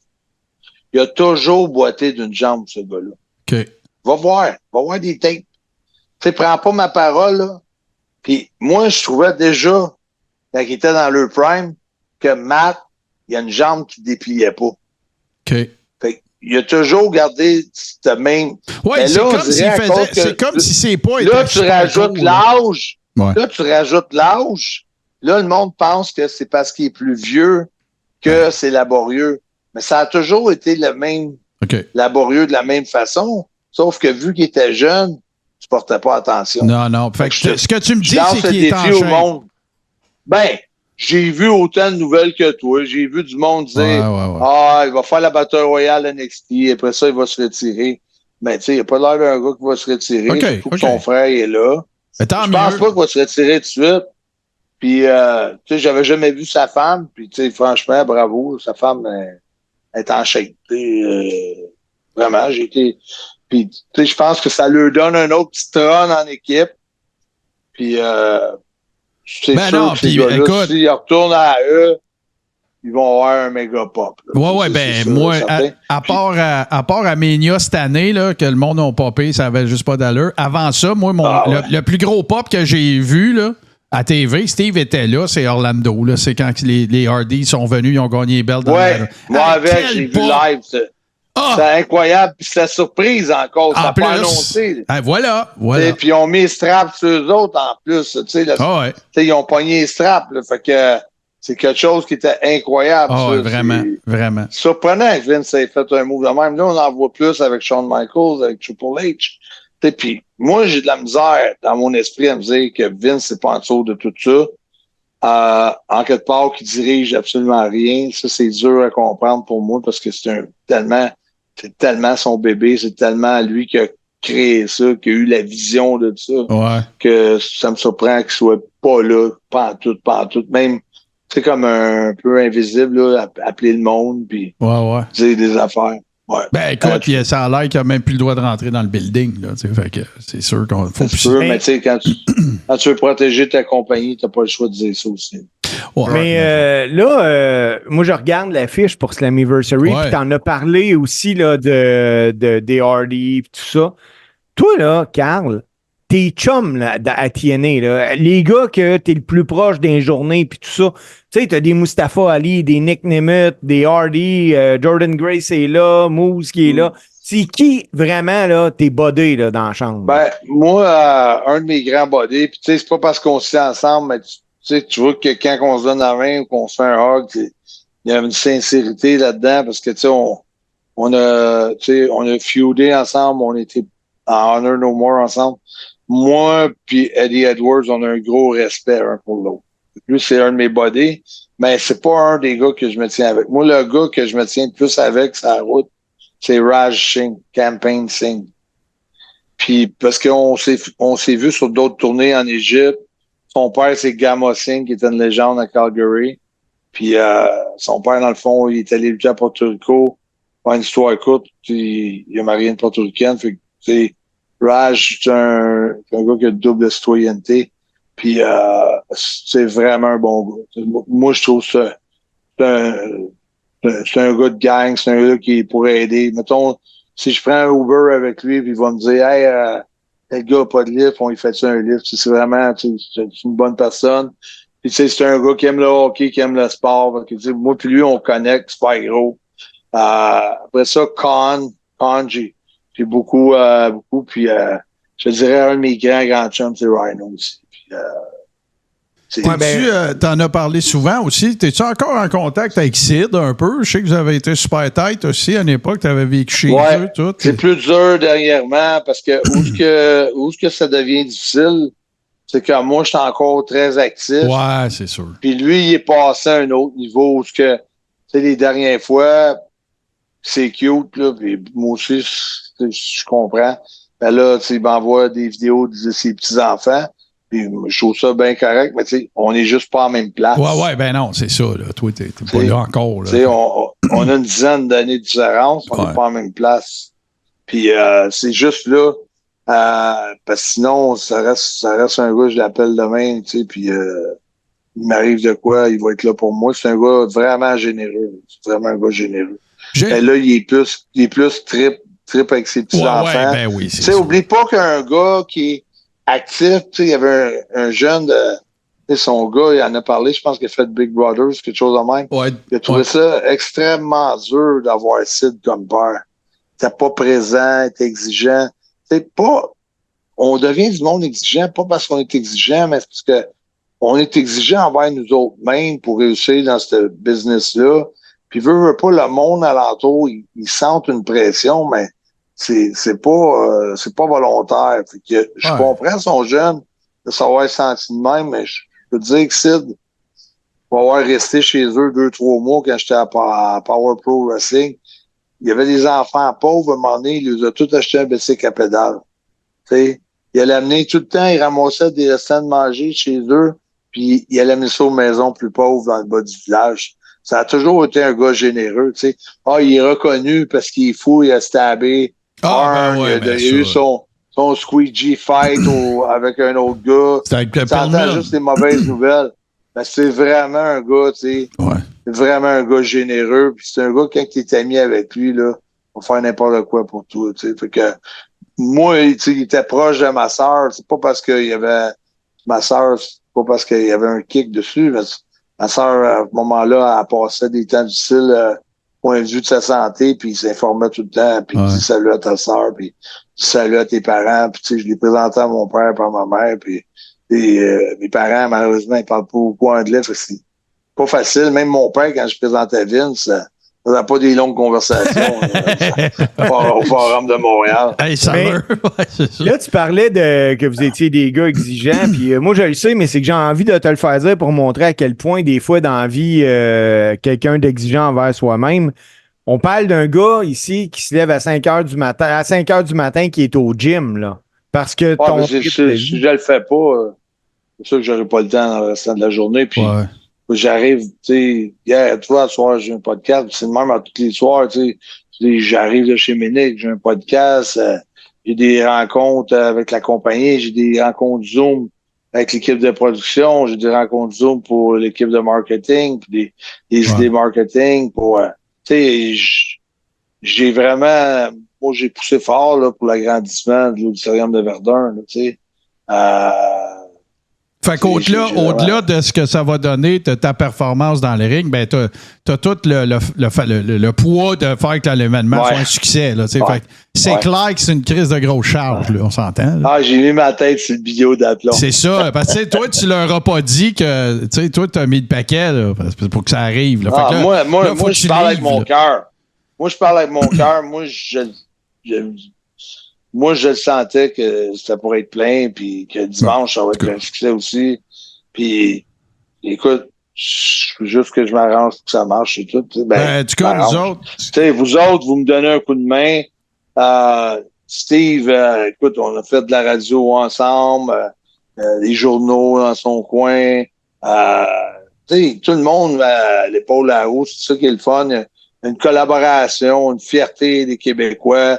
J'ai une gageure de 50$ avec Pat Laprade qui disait il n'y aura pas plus que 2000 personnes. Ils sont remplis. Ben, tu sais, ce serait le fun au monde de dire à Pat Laprade, hey, comment tu te sens de donner 50$ à PCO? non, c'est ça. J'ai aussi, tu sais, pour moi, là, j'espère que elle va pas amener la fille à Dino Bravo, parce que j'aimerais ça qu'elle voit la ceinture que son père a portée fièrement, puis que ça se continue sur une legacy québécoise un peu. C'est cool. Il y a plein de choses entremêlées qui sont des moments forts de soirée là. Mon histoire d'amour, la belle et la bête un peu, si tu veux. Un peu le monstre qui était maladroit, mais qui a bon cœur, puis la belle fille qui sait pas trop quoi faire, puis il y a beaucoup d'affaires qui sont cool, je trouve. Là, le monstre qui a un bon cœur, c'est un Motomaster. Là, PCO, t'as parlé, tu dis que tu parles avec ton cœur. Moi, je vais te poser une question avec mon cœur. Fait que ça fait souvent qu'on parle de ça, nous autres. Puis c'est parce qu'on est des fans finis, évidemment, de lutte en général, puis évidemment des gars de chez nous, puis tout. Puis là, ben, ça fait longtemps là, qu'on a le Wet Dream. On dit, voyons, pourquoi qu'est-ce qui empêcherait qu'un Mania revienne au Canada? Ce que je pense qu'il y a de moins en moins de chances qu'il arrive, parce que c'est rendu tellement mondial, mais. Demain, là, peu importe les raisons, peu importe pourquoi, là, que ce soit avec ton tag team avec Jacques ou peu importe pourquoi, qu'est-ce que tu penses du Hall of Fame? Chez les gars, je veux pas te vieillir, mais t'es un vétéran. Moi. Ça tue l'importance qu'on donne à ça pour PCO. Voilà. Je sais pas pourquoi que Jacques en fait un plat, parce que moi, ça n'a aucune importance. Parce que je trouve pas que ça reflète vraiment le Hall of Fame du hockey ou le Hall of Fame du baseball. Ouais. Parce que, premièrement, on a mis des acteurs là-dedans qui n'étaient même pas rapport à WWE. On a mis Stewart, qui est un gars qui a fait de quoi à Calgary, mais il n'a rien fait pour la WWE en tant que tel. On a mis la grand-mère à The Rock, qui était promoteuse en Hawaii. Ouais. Mais le rapport, oui, avec les Wild Samoans, parce qu'elle les a engagés, parce qu'elle a engagé André Gien, parce que quand tu écoutes la série de Young Rock, oui, tu vois des liens. Ouais, c'est sûr. Mais est-ce que tu vois un lien direct avec elle et Vince McMahon, à part qu'il prend son talent à un moment donné, ou elle le laisse, ou il y a une entente téléphonique? Est-ce que ça vaut le Hall of Fame? Après ça... regarde, je vais te donner un autre exemple. Le chauffeur de limousine du père de Vince est dans le Hall of Fame. C'est ça. Il m'a t'en donné un autre. Tu sais, 1, 2, 3 Kids, c'était un talent formidable. Mais il est là 2 fois en plus, en 1, 2, 3 Kids puis en X-Pac. Ouais. C'est des fois... puis NWA. Ouais, tu sais, en plus DX, en plus, tu sais, en tout cas, peu importe. Tu sais, quand les gars sont 2, 3 fois dans l'Hall of Fame, tu verrais-tu un joueur de hockey être intronisé 3 fois au Hall of Fame à Toronto? La punchline, puis les 3 joueurs. Puis deux back chaque. C'est ça. Là. Je sais pas. Il va falloir que... C'est pas une critique, mais je trouve que le Hall of Fame mérite une crédibilité, au moins que ce soit de quelque chose qui a rapport au Hall of Fame. Là, ils sont rendus à dire Kid Rock est dans le Hall of Fame. Donald Trump est au Hall of Fame. On va mettre des extras parce que si on n'avait pas mis Steve Lombardi, mettons, exemple, je pense pas qu'il est dans le Hall of Fame. Non. Il y a du monde qui nomme son nom. Parce qu'ils se disent, s'il n'y avait pas de Steve Lombardi, il n'y aurait pas de Hulk Hogan. Mais là, à un moment donné, si tu t'en vas dans cette direction-là, tout le monde va être dans le Hall of Fame, tu sais. Moi, je vais en réponse à ça, moi, ce que je trouve, c'est que le Hall of Fame, il n'est pas sportif. C'est juste ça. C'est pas sportif. Il n'est pas physique non plus. Non, c'est ça. C'est Chris, Kid Rock. Puis regarde, Kid Rock, il a chanté 2 fois des tunes à Mania. That's it. Tu pourrais quasiment mettre Arnold Schwarzenegger. Il y a eu une ceinture un soir. Je ne sais pas s'il l'est pas. Je pense qu'il l'est. Il y a Donald qui est au Hall of Fame. Donald Trump. C'est ça. Fait Paul Orndorff, Mr. Wonderful, il a dit, moi, là, le Hall of Fame, là, je trouve ça bien correct. Je suis allé là, ils m'ont donné un souper, j'ai couché dans un bel hôtel, ils m'ont donné 20 000, puis j'ai collé mon camp. C'est un payday. Il y a beaucoup de monde qui le prennent pour le payday, là, puis tu sais, il y en a qui servent de ça pour mousser leur publication, parce qu'il y en a qui vivent, des conventions, il y a des Hall of Famers que, tu sais, ils vivent de convention en convention, tu sais. Puis moi, pour le vrai, j'espère que je ferai pas ça à la fin de ma carrière. Tu sais, j'aime les fans, puis j'aime ça communiquer avec eux autres, j'aime ça d'en faire des meet and greet. Absolument. Mais juste faire ça, c'est de ma vie, je sais pas. Regarde, je pense que ça va bien boucler la boucle parce que moi, c'est une question que j'avais. À la fin de sa carrière, à la fin de la run, puis écoute, je suis pas en train de sous-entendre qu'il faut que ça arrive très vite, là, quand toi, tu le sentiras, là. Veux-tu rester dans le business? Veux-tu aider les gars? Veux-tu être encore avec les boys? Tu penses-tu que tu vas... C'est ça ton projet? Ouais. Je pense que oui. J'ai été longtemps à dire non, parce que ça va dépendre de la tournure des événements. Parce que, tu sais, il y a comme 2 options. Tu sais, j'ai comme 2 plans de match, mais il y en a un qui m'intéresse de plus en plus de rester dans le business. Okay. Pas nécessairement comme agent, pardon. OK. Tu sais, ce serait... moi, je te sens plus promoteur qu'agent. Ouais, mais ce serait un poste plus parce que agent, c'est vraiment juste des matchs, ces affaires-là. C'est vraiment un match, 2 matchs par soir où tu t'assures que tout est correct, tout va se passer, puis les angles de caméra, puis la façon que le match est monté. Mais moi, j'aimerais ça être impliqué, tu sais, plus comme un Triple H, plus comme un Scott D'Amour, tu sais, plus à impliquer que ça, ouais. À un moment donné. Mais tu sais, je force à rien, puis je suis vraiment pas rendu là, mais je vois que j'ai des qualités pour ça, tu sais. Je le sens que j'ai des aptitudes à ça.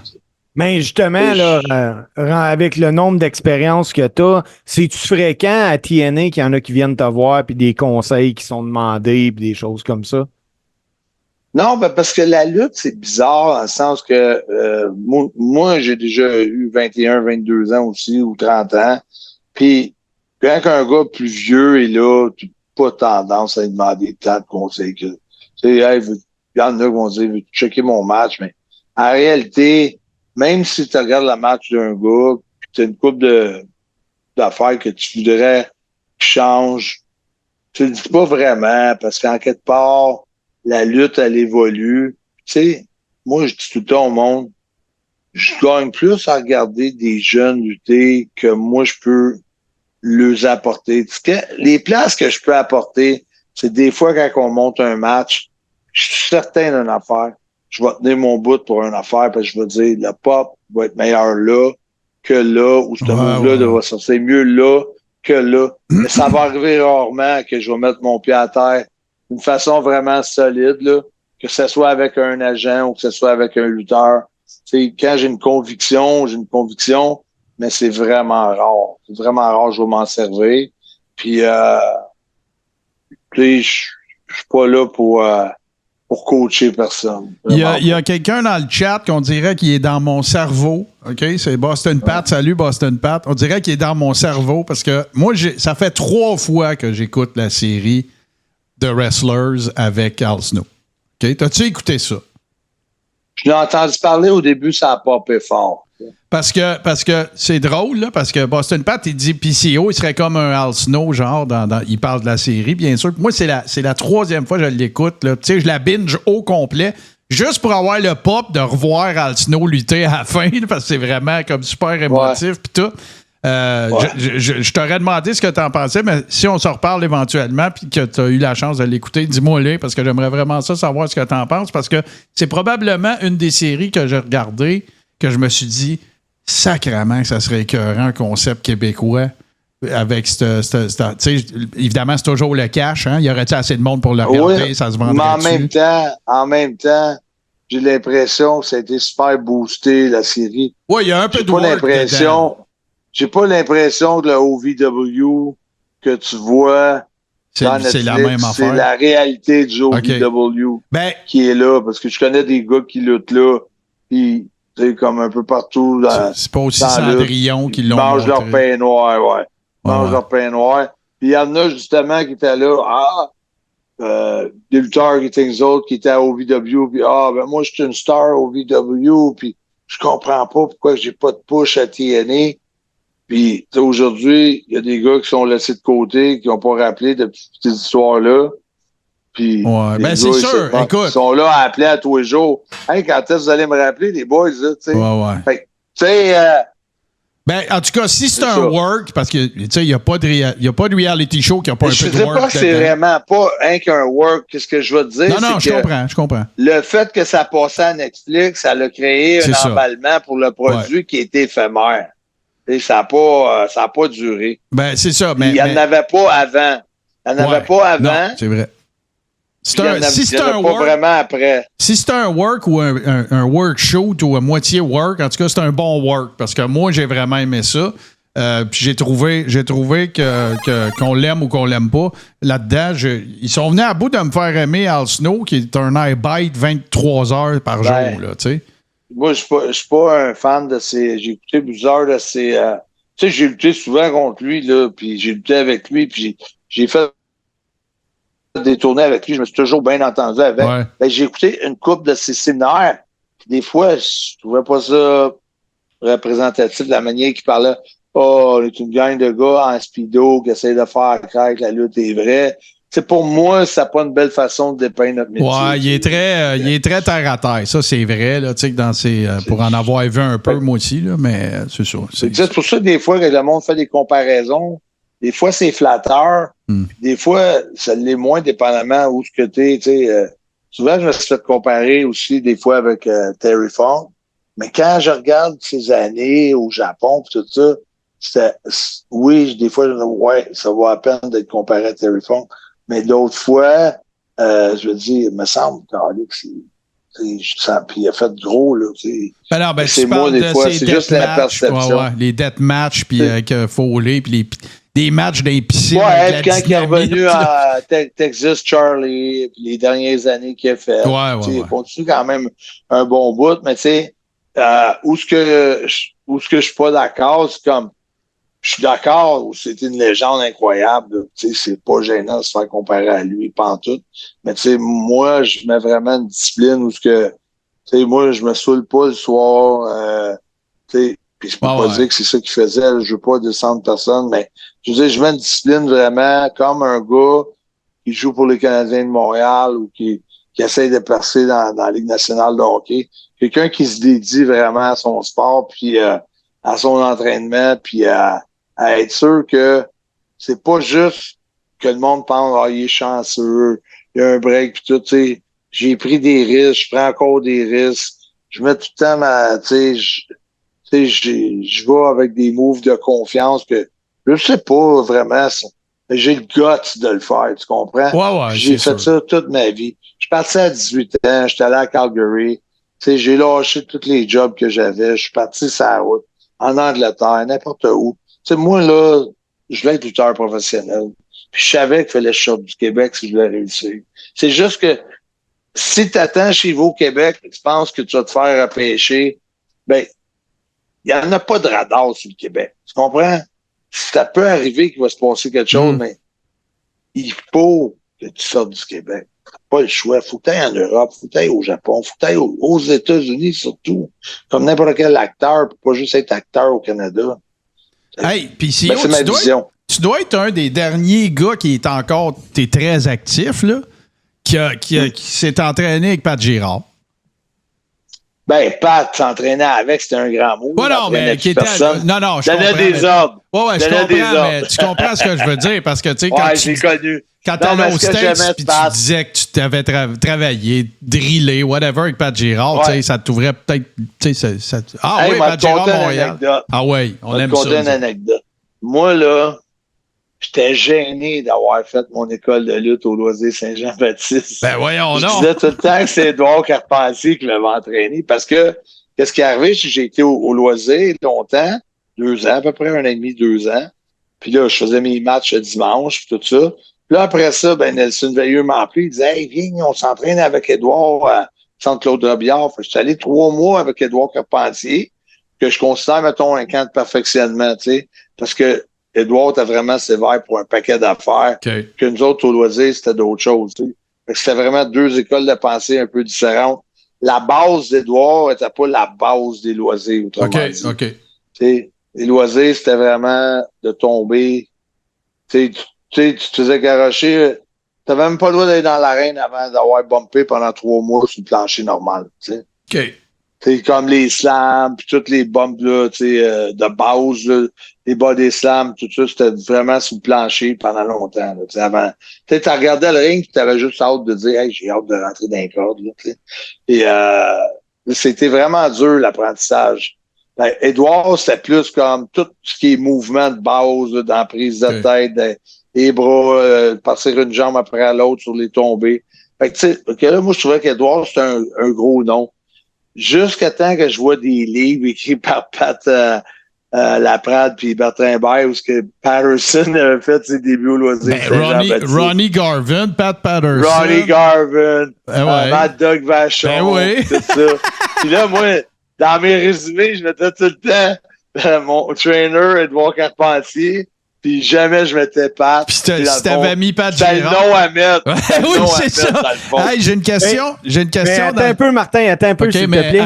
J'ai une question de quelqu'un après dans le chat. Là. Ça t'est revenu une couple d'années plus tard, parce qu'au Québec, là, puis moi, j'aime vraiment beaucoup Sami Zayn, mais Sami, il a appris un peu partout, lui. Mais quand tu lui demandes où ce qu'il a appris, il dit Pierre-Carl Ouellette. Ouais, ben c'est ça qu'il a dit. Il m'a appelé, il dit hey, je peux te donner ton nom comme trainer au Performance Center, puis j'ai pas vraiment de trainer, puis on a fait des matchs ensemble, on s'est souvent entraîné ensemble, puis ça me dérange pas. Ben, pour lui, le timing était bon parce que c'était Bill DeMott dans le temps qui était au Performance Center. Puis moi puis Bill, on avait été tag team partner au Wing au Japon ensemble. Bon, on était chum, tu sais, moi puis Bill.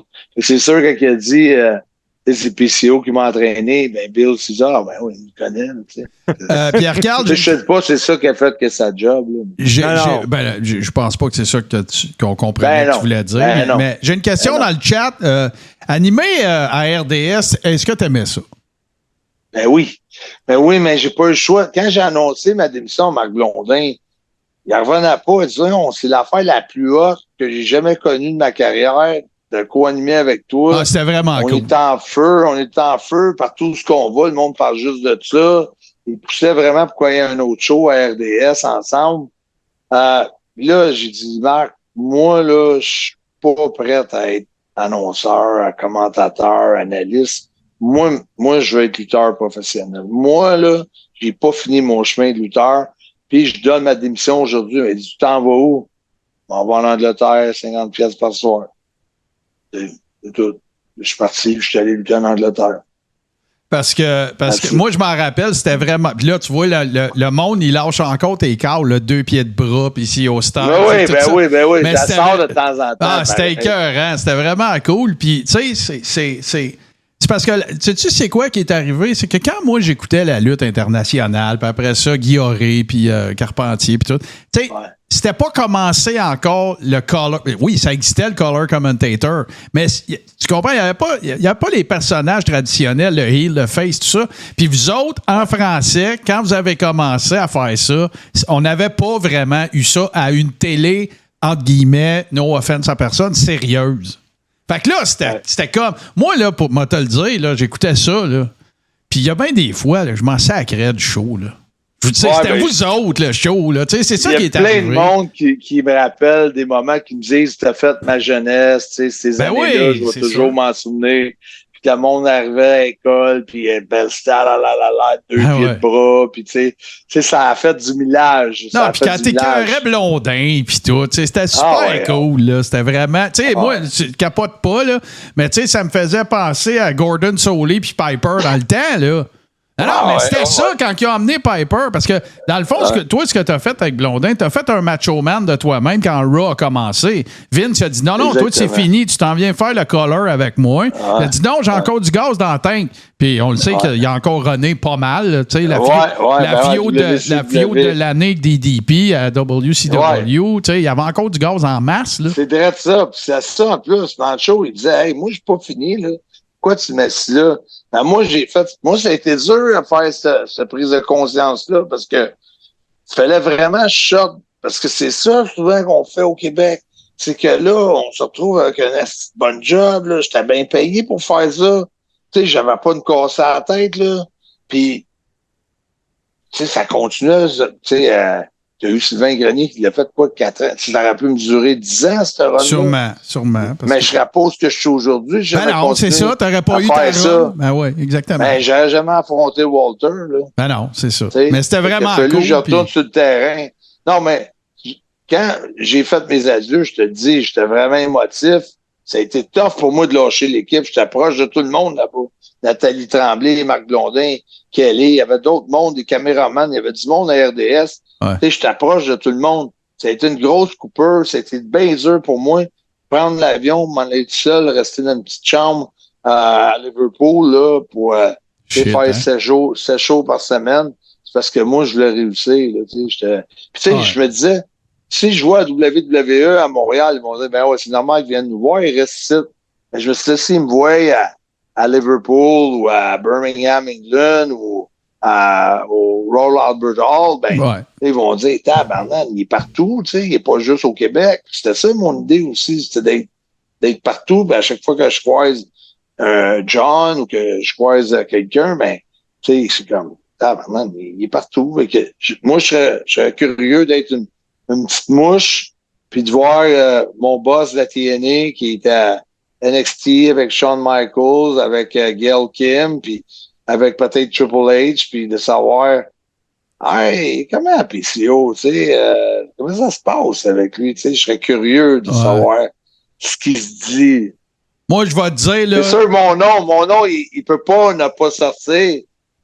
Je connais plus de roster de la WWE, du gros roster, présentement, que j'en connaissais il y a 10 ans. Ouais. J'ai travaillé quasiment contre tous les gars du roster. Moi, là, il faut que je le dise, là, ça me démange, là, parce que c'est dans le style d'épisode qu'il n'avait pas enregistré. OK? Moi, là, mon highlight de toute l'histoire du Coréron. OK? Il y en a des épisodes. C'est 8 saisons, c'est à peu près 50 épisodes par saison, puis il y a eu des saisons plus tranquilles, là. Moi, là, mon highlight de toute l'histoire du Coréron, c'est quand t'es venu nous voir pour la première fois. Puis que là, on est là, puis on jase, puis on parle de Brody, puis tu nous dis, ben, j'ai lutté avec Invader number 2. Quoi? Number 1, oui, c'est vrai, c'est pas Soto, c'est l'autre. Mais écoute, le Invader qui a poignardé. Ben oui, moi, écoute, puis hey, on a reçu du monde, là, on a reçu Raymond de la Serra, Louis Laurence, puis ils en ont toutes des histoires de capoter, là, puis tout, puis l'accident de Chicoutimi, puis non, mais nous autres, mais le PCO, lui, il est super fucking casual. Ouais, j'ai lutté avec Invader, moi. Ouais! C'est comme, c'est dans les 5 plus grandes conspirations de l'histoire de la lutte, là. Bruiser, là, Brody, c'est comme la number 1 depuis des années. Là, il y en a une nouvelle. Dernièrement, il y en a une nouvelle pas mal grosse là, qui est en cours, mais jusqu'à celle-là, là, Bruiser, Brody, puis Invader, puis écoute, Dutch Mantel qui dit, alors, moi, c'est Tony Atlas qui l'emmenait. Tout ça, puis lui, ben, j'ai lutté avec, moi. Mais là, ouais, mais j'ai eu d'autres faits aussi depuis ce temps-là que dans l'après-midi, il y a eu un drame familial chez eux, Invader, puis un de ses enfants qui s'est noyé aussi. Ouais, fait que quand tu t'en vas lutter le soir avec ça, t'arrives, puis tu as de la misère. Brody n'a pas l'air d'un gars facile. Non, il n'était pas facile. J'ai vu des matchs, un d'ailleurs contre Lex Luger au Texas, où il s'assit dans le milieu de l'arène puis il veut pas lutter. Ben, il vend rien. Luger sait pas quoi faire. C'est le ref qui dit votant. Des fois, il s'assisait dans le milieu de l'arène puis il disait « je lutte pas ». Ou il disait au promoteur à soir, ça me tente pas de lutter. Il luttait avec Luger, il vendait rien. Puis là, Luger dit à l'arbitre, qu'est-ce que je fais? Il est parti, hein? Votant. C'est le ref qui a dit votant. C'est des crises. Ouais, c'est ça. Au début, il faisait rien. Après, il vendait rien. Puis finalement, Luger a décidé de partir. C'est ça. Puis, si le gars, il est dur à dealer avec, l'autre, il a connu une journée vraiment misérable, une journée dure, ça se peut que les fils essaient de toucher. Fait que, on n'était pas là. Ça reste non. Chris Benoit, il était-tu en psychose totale? Il a-tu fait ça de plein gré où il hallucinait des affaires? On ne le saura jamais. Non, c'est ça. Moi, je voulais pas refaire le procès de ça. C'est bien plus. C'est bien plus que tu aies lutté avec. C'est comme. Oui, c'était cool, là. C'était cool quand j'ai dit non, moi, je perds pas contre toi, là. Non, c'est une joke. Mais. J'ai pas dit ça. Mais, hey, les boys, parce que je veux rentrer dans le sujet, absolument. Le temps passé. Oui, tout à fait. Carl, je veux que tu me rappelles où est-ce que les gens peuvent trouver des billets pour Slammiversary, les heures. Puis surtout, là, quelque chose qui est bien important, là, tu l'as dit tantôt, c'est pas pour un public de 14, 16 ans et plus, là. C'est un spectacle qui s'adresse à toute la famille. Ouais, ben, de par le prix, premièrement, puis on est PG-13, tu sais, fait que, tu sais, mais je pense que si ton enfant a 11 ans, là, puis tu sais, c'est un PG-13, je pense pas que c'est bien grave, même si c'est 8 ans, là. Je pense que, tu sais, il y aura pas de sang, puis il y aura pas de rien d'exagéré, là, tant que ça, autrement dit, tu sais. Ça reste qu'on est des super-héros, là, tu sais, aux yeux des jeunes, on passe pour des super-héros parce qu'on fait des affaires que, tu sais, même WWE va dire, c'est pas ça à la maison, c'est normal. Mais en même temps, c'est vraiment un spectacle. C'est souvent les jeunes qui tirent ses parents pour aller voir ces spectacles-là. Puis, si vous voulez faire plaisir à vos enfants, ben, suggérez-le d'aller voir un TNA Wrestling à l'Auditorium de Verdun le 20 juillet ou le 21 juillet. Le 20 qui est Slammiversary 20. À 20e édition, le 21 juillet, c'est des enregistrements de télévision de TNA Impact. Puis, c'est ça. Le samedi, ça commence à 7h. Le dimanche, ça commence à 5h. Les places pour acheter des billets, t'as mon magasin à moi qui est PCOTNAMTL.com. PCOTNAMTL.com. Puis ceux qui veulent aller sur Eventbrite, ben c'est tnawrestling.com. Je veux pas mélanger le monde, aller sur mon magasin. Non, mais ce qu'on a mis, c'est le bon lien. Là. Ce qui est dans le chat, c'est le bon, c'est le premier. Là.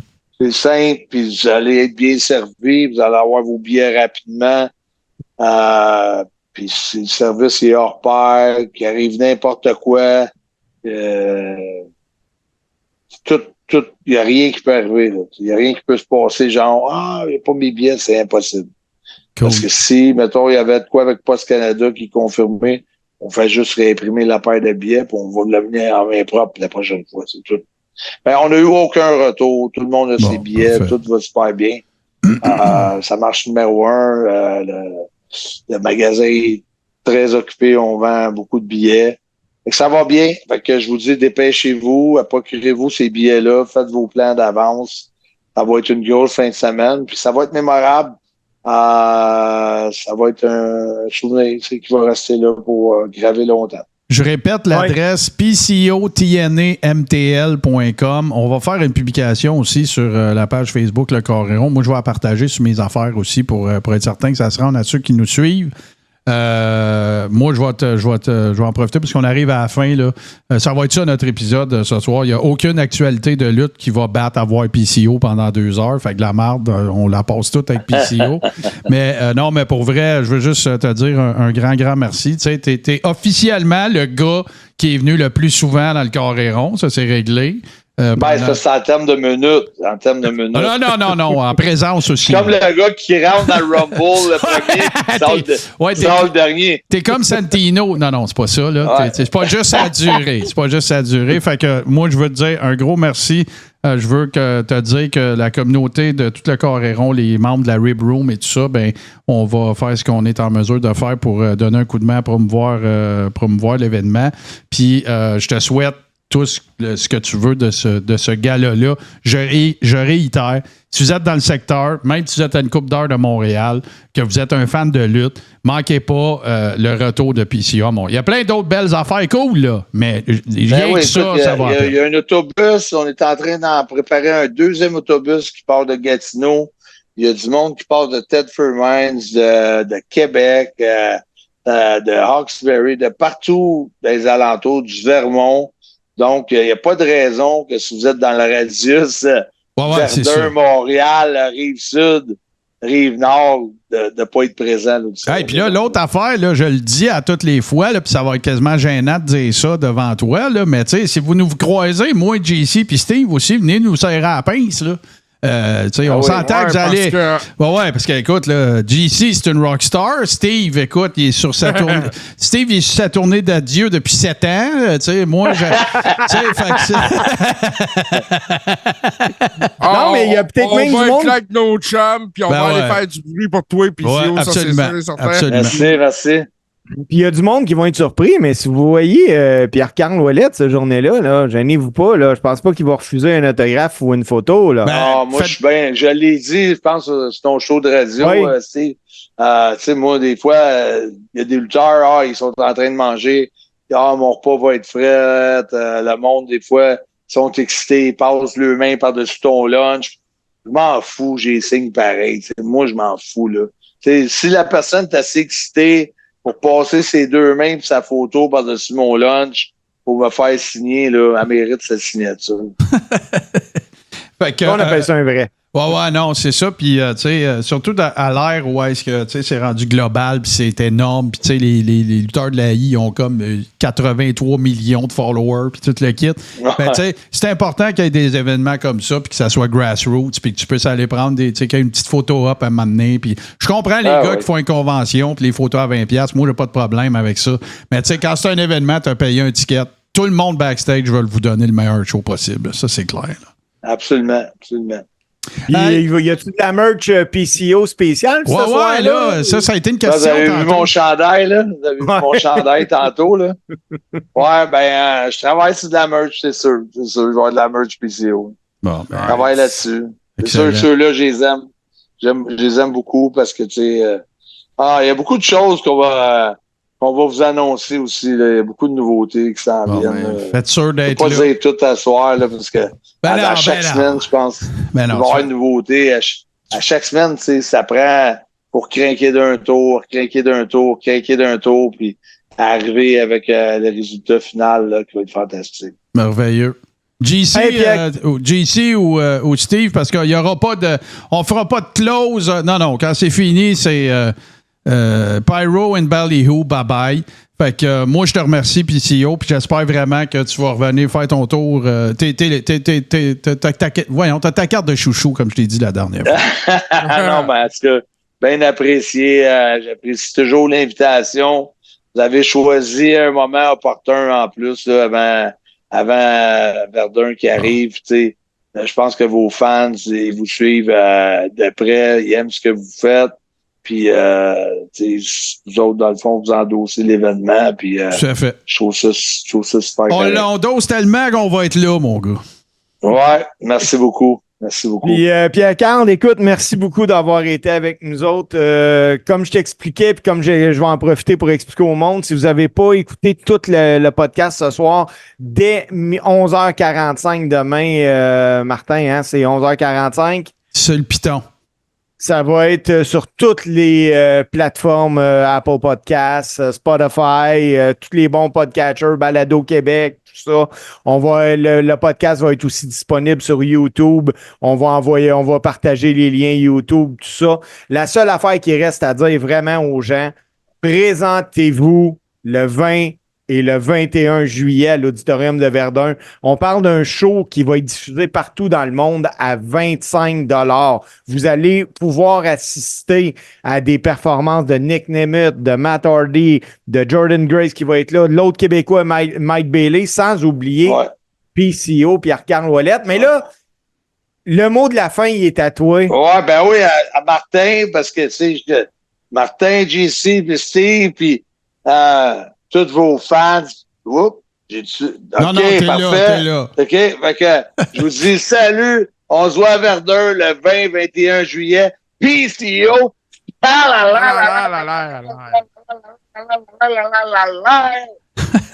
2 pieds de bras. Merci.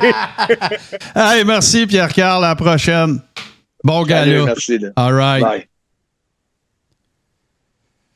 On va donner le temps, 2 secondes. Excellent. Voilà. Que c'est donc cool, que c'est gentil, que c'est... là, les scènes sont tout croches, on s'en fout. Là, voyons, PCO va quitter tranquillement, pas vite, mais attendez un peu, on va se remettre ici. Là. Tiens, on va faire ça comme il faut. Bon, voilà. C'est juste pas... Tiens, puis les regardez, c'est quoi le nom? OK, on peut replacer ça. Le nom à PCO, c'était un ninja très en forme. C'est ça le monde de la lutte. Hein? Le gars, là, un jeudi soir, il était chez Ménic dans la journée, il faisait de la promotion. À 5 heures à matin, il était au gym d'Hugo Gérard pour s'entraîner. Il vient passer 2 heures avec nous autres. Bon, ouais, c'est... Écoute, tu sais, quand on reçoit, c'est pas la première fois, comme je disais, là. Tu sais, quand on reçoit PCO, là, il n'y a pas de bullshit, tu sais. Il est dit les affaires, puis tu sais, je vous le dis, là, il n'y a aucune question qui a été envoyée d'avance. Il y a rien, fuck all de stagé, c'est comme... Ah, écoute, Martin, je vais même aller plus loin que ça. L'émission a commencé avec 2-3 minutes de retard, c'est parce qu'on attendait Pierre-Carl. On ne s'était pas parlé avant, là. Du tout. C'est ça. T'es-tu là? Oui. Tu confirmes? Oui. Paf. On allume les codecs. Puis il donne toujours un show. Puis, tu sais, moi, je trouve ça tellement généreux. Puis c'est sûr que, tu sais, là, on va régler ça tout de suite, là. On parle d'un gars, là, qui est dans la cinquantaine avancée, qui bombe comme un gars comme Javon Evans, là. Ça n'a aucun espèce de sens. Qui roule encore sa bosse, qui est encore actif sur à peu près tous les circuits, qui a, à mon sens, à moi, là, puis là, vous allez dire, Martin, non, à mon sens, à moi, 3 fois champion par équipe à I, tu sais, des feuds avec Sean, avec Brett, le fameux manteau à Brett, tu sais, tout ça, tu sais, on s'entend-tu, là, que, tu sais, ce gars-là, il est basé en Pennsylvanie, il est dans l'Hall of Fame cette année, là? Ben oui. Tu sais, je veux dire, même si, là, pour lui, ça n'a pas l'importance que peut-être ça a pour d'autres. Fait que, non, moi, je nous trouve tellement chanceux. Merci à Pierre-Carl, il est tellement généreux, il est tellement cool. Les commentaires sont super cool aussi dans le chat. Fait que, manquez pas d'aller voir ça. Ouais, non. Là, j'ai une bulle qui vient de passer, boys. Bon, ça fait mal. Ça fait mal. Ça fait mal parce qu'on va pas tirer une paire de billets pour Slammiversary. Mais non, t'es pas sérieux. T'as pas ça, toi? Oui, j'ai ça, moi. Comment qu'on va faire tirer ça, par exemple? T'avais-tu pensé à ça? Oui. La personne doit aimer notre page du Coréron et de Tout ce qui TV. Et elle doit nous envoyer combien de pouces de tour de bras a Pierre-Carl Ouellette. Il vient nous le nommer. Donc, si vous êtes rendu à la fin de l'émission, vous l'avez entendu. OK. Fait qu'il faut qu'on nous dise combien la mesure que Pierre-Carl... La dimension des bras de Pierre-Carl. Voilà. L'unité de mesure et la longueur. Voilà. Et ça va être la première personne qui va nous écrire à partir de vendredi? C'est comment qu'on fait ça? Non, c'est qu'on va faire un tirage en bonne et due forme avec tous les gens qui like et Tout ce qui TV et la page du podcast Le Coréron qui nous envoie la réponse dans la messagerie de la page Le Coréron. Je répète, vous devez nous envoyer la longueur ainsi que l'unité de mesure utilisée par PCO en ce qui concerne ses bras. Et vous devez liker et la page Podcast Coréron. Attention, elle n'est pas sur celle qui a 600 likes, elle n'existe plus. Je suis barré sur Facebook, c'est la dernière. Puis Tout ce qui TV. Puis vous écrivez la réponse. De toute façon, attends un peu, JC. À cette page-là, je vais le dire. JC, là, je recommence au début. Coupe-moi pas, s'il te plaît. Fait que vous devez liker la page Tout ce qui TV et Podcast Le Coréron. Puis vous devez, dans la messagerie de la page du Coréron, le podcast, nous donner la réponse. Allez pas écrire la réponse sur Tout ce qui TV, là. Puis écrivez-la pas en commentaire, là. Non, c'est dans la messagerie. Voilà. Merci. Nous, la semaine prochaine, on va live dans le Coréron. Voilà. On va faire tirer la paire de billets. Puis, à ce moment-là, ça va me faire plaisir d'envoyer par la poste les billets à la personne. C'est malade. Tu n'iras pas les mener en Ferrari? OK. Hey, ça serait pas pire, ça. Ouais, mais là, il faudrait que le tirage soit plus vite que ça. Fait que, allez liker Tout ce qui TV, allez liker Coréron Podcast. Tiens, moi-même, vous mettre l'adresse pour être certain que vous allez à la bonne place, OK? Parce qu'il y en a... parce que nous autres, on a les meilleurs Patreon, on a les meilleurs Ribber, fait que je pense qu'ils méritent une paire de billets pour Slammiversary. Bon, parfait. Fait que regarde bien, on va aller pogner ça. Je vous mets l'adresse. Fait que la messagerie dans laquelle allez envoyer votre réponse, c'est celle-ci. Regardez dans le chat, là. Les gens qui nous écoutent en podcast, c'est www.facebook.com/Coréron Podcast. Voilà. Sinon, vous allez nous trouver facilement. Hey, les boys! Ça va être ça pour asseoir. Quelle générosité, quelle gentillesse, moi, je le trouve tellement cool, ce gars-là. Il n'y a pas de boîte, il n'y a pas de bullshit. C'est les vraies affaires. Il est tout de pointe, il shoot tout le temps. Puis, parallèlement à ça, le gars, c'est un quinquagénaire qui se bosse les fesses à toutes les soirs, qui donne un show. Une des gamiques les plus fucked up, intéressantes, mystiques, perturbantes qu'il n'y a pas. C'est la run de sa vie, puis depuis 2018. Parce qu'il a lutté un match 5 étoiles de fou dont tout le monde parle encore contre un gars qui s'appelle maintenant Gunther, qui est probablement le gars le plus hot à WWE. Puis là, il était dans le Coréron avec nous autres. Merci, PCO, puis Style à la JC, toi, tu travailles-tu en fin de semaine? Qu'est-ce qui se passe? Écoute, on a des galas de lutte à Chambly pour la maison Stéphane Fallu. On va ramasser des fonds avec la BCW. Je ne sais pas s'il reste des billets. Allez voir la page Facebook de la BCW pour ça. Il va y avoir un autre show aussi pour la fête nationale à Dorval. OK. Ça, c'est en plein après-midi, lundi, le 24 décembre. Juin, il voulait dire juin. Excuse-moi. Il n'y a pas de problème. Je suis un peu fatigué. 4 décembre. Je suis un peu fatigué. Ouais, prends ton temps. C'est pas mal ça. Naturellement, quand je dis les informations, sont tous sur la page Facebook de la BCW. Oh yeah. Steve Sauvé, la semaine prochaine, on parlera de ton expérience à Grèce civile parce que j'aimerais ça que tu me parles de ça. Éliminer Tony Atlas, c'est pas rien. Mais tu mettras ça mets ça dans tes notes. On reviendra là-dessus. La semaine prochaine, on va avoir le tirage et tout ça. Mais toi, en fin de semaine, Steve, qu'est-ce que tu fais? Tu travailles dessus? Oui, mais je travaille dans ma vie journalistique. Ah, OK. T'es pas parce que, inévitablement, il y a des fêtes nationales. Il y a un gros festival à Vaudreuil-Dorion, le festival de cirque. Donc, ça va prendre toute ma fin de semaine. Bon. Puis, les boys, je rencontre le chirurgien demain là, pour savoir. C'est un problème le même problème que Kenny Omega a eu. Donc, mais toi, tu vas kicker out bien avant Kenny Omega parce que toi, t'es L'adorable Steve Ace. J'ai mon petit bracelet adorable. Ouais, que je ne l'ai pas, moi, parce que c'est ça. Mais il est là, non, je le vois ça, d'ici. Je le vois d'ici. Ah, bon, ben tu vois, t'es correct. Hey, les amis, c'est ça, l'épisode 8 de la saison 8 qui, pour ceux qui ont fait le gag, ne vous inquiétez pas, c'est tout on tape et ça va être disponible. Bien sûr, je vous le rappelle, vous voulez le voir en rattrapage, vous êtes arrivé en chemin, patreon.com/tout ce qui TV, ça va être là ce soir, sinon ça va être le mercredi prochain sur notre chaîne YouTube. Ça va être disponible en podcast demain, 11h45, sur toutes les bonnes plateformes, Apple Podcast, Spotify et bien sûr nos amis de baladoquebec.com. Patreon.com/tout ce qui TV vous donne également accès à la Rib Room, notre communauté privée avec des triples de lutte comme nous autres qui nous échangent et qui nous informent de toutes les nouvelles, des memes, des discussions animées sur mettons les botches de Jade Cargill, tu sais, des affaires de même. Fait que toujours très, très agréable. On les salue d'ailleurs. Merci encore une fois à PCO. Vous vous rendez sur PCOTNAMTL.com pour acheter vos billets. On leur remercie infiniment. Nous autres, on va être là. Venez faire votre tour. Sinon, ben, je vous laisse sur le meilleur mashup de musique de lutte d'un show qui est présenté les jeudis 19h en live sur twitch.tv/tout ce qui TV, qui est l'œuvre de mon bon chum, Super Dave Bérubé. Messieurs, tout le monde, hydratez-vous, ça achève, là, la canicule. C'est pas à cause des chemtrails, s'il y en a qui se le demandent. Et hydratez-vous, faites attention, vous autres, aux gens autour de vous. Et nous autres, ben, on se retrouve la semaine prochaine. Merci encore. Et vous autres aussi, les boys, un gros merci. Merci à Steve aussi, qui a été l'initiateur de cette entrevue, notre globe-trotter, le Christian Tortora de la lutte. Hey, c'est pas rien, ça, là. C'est pas rien. Salut tout le monde. On se retrouve la semaine prochaine. Bye-bye.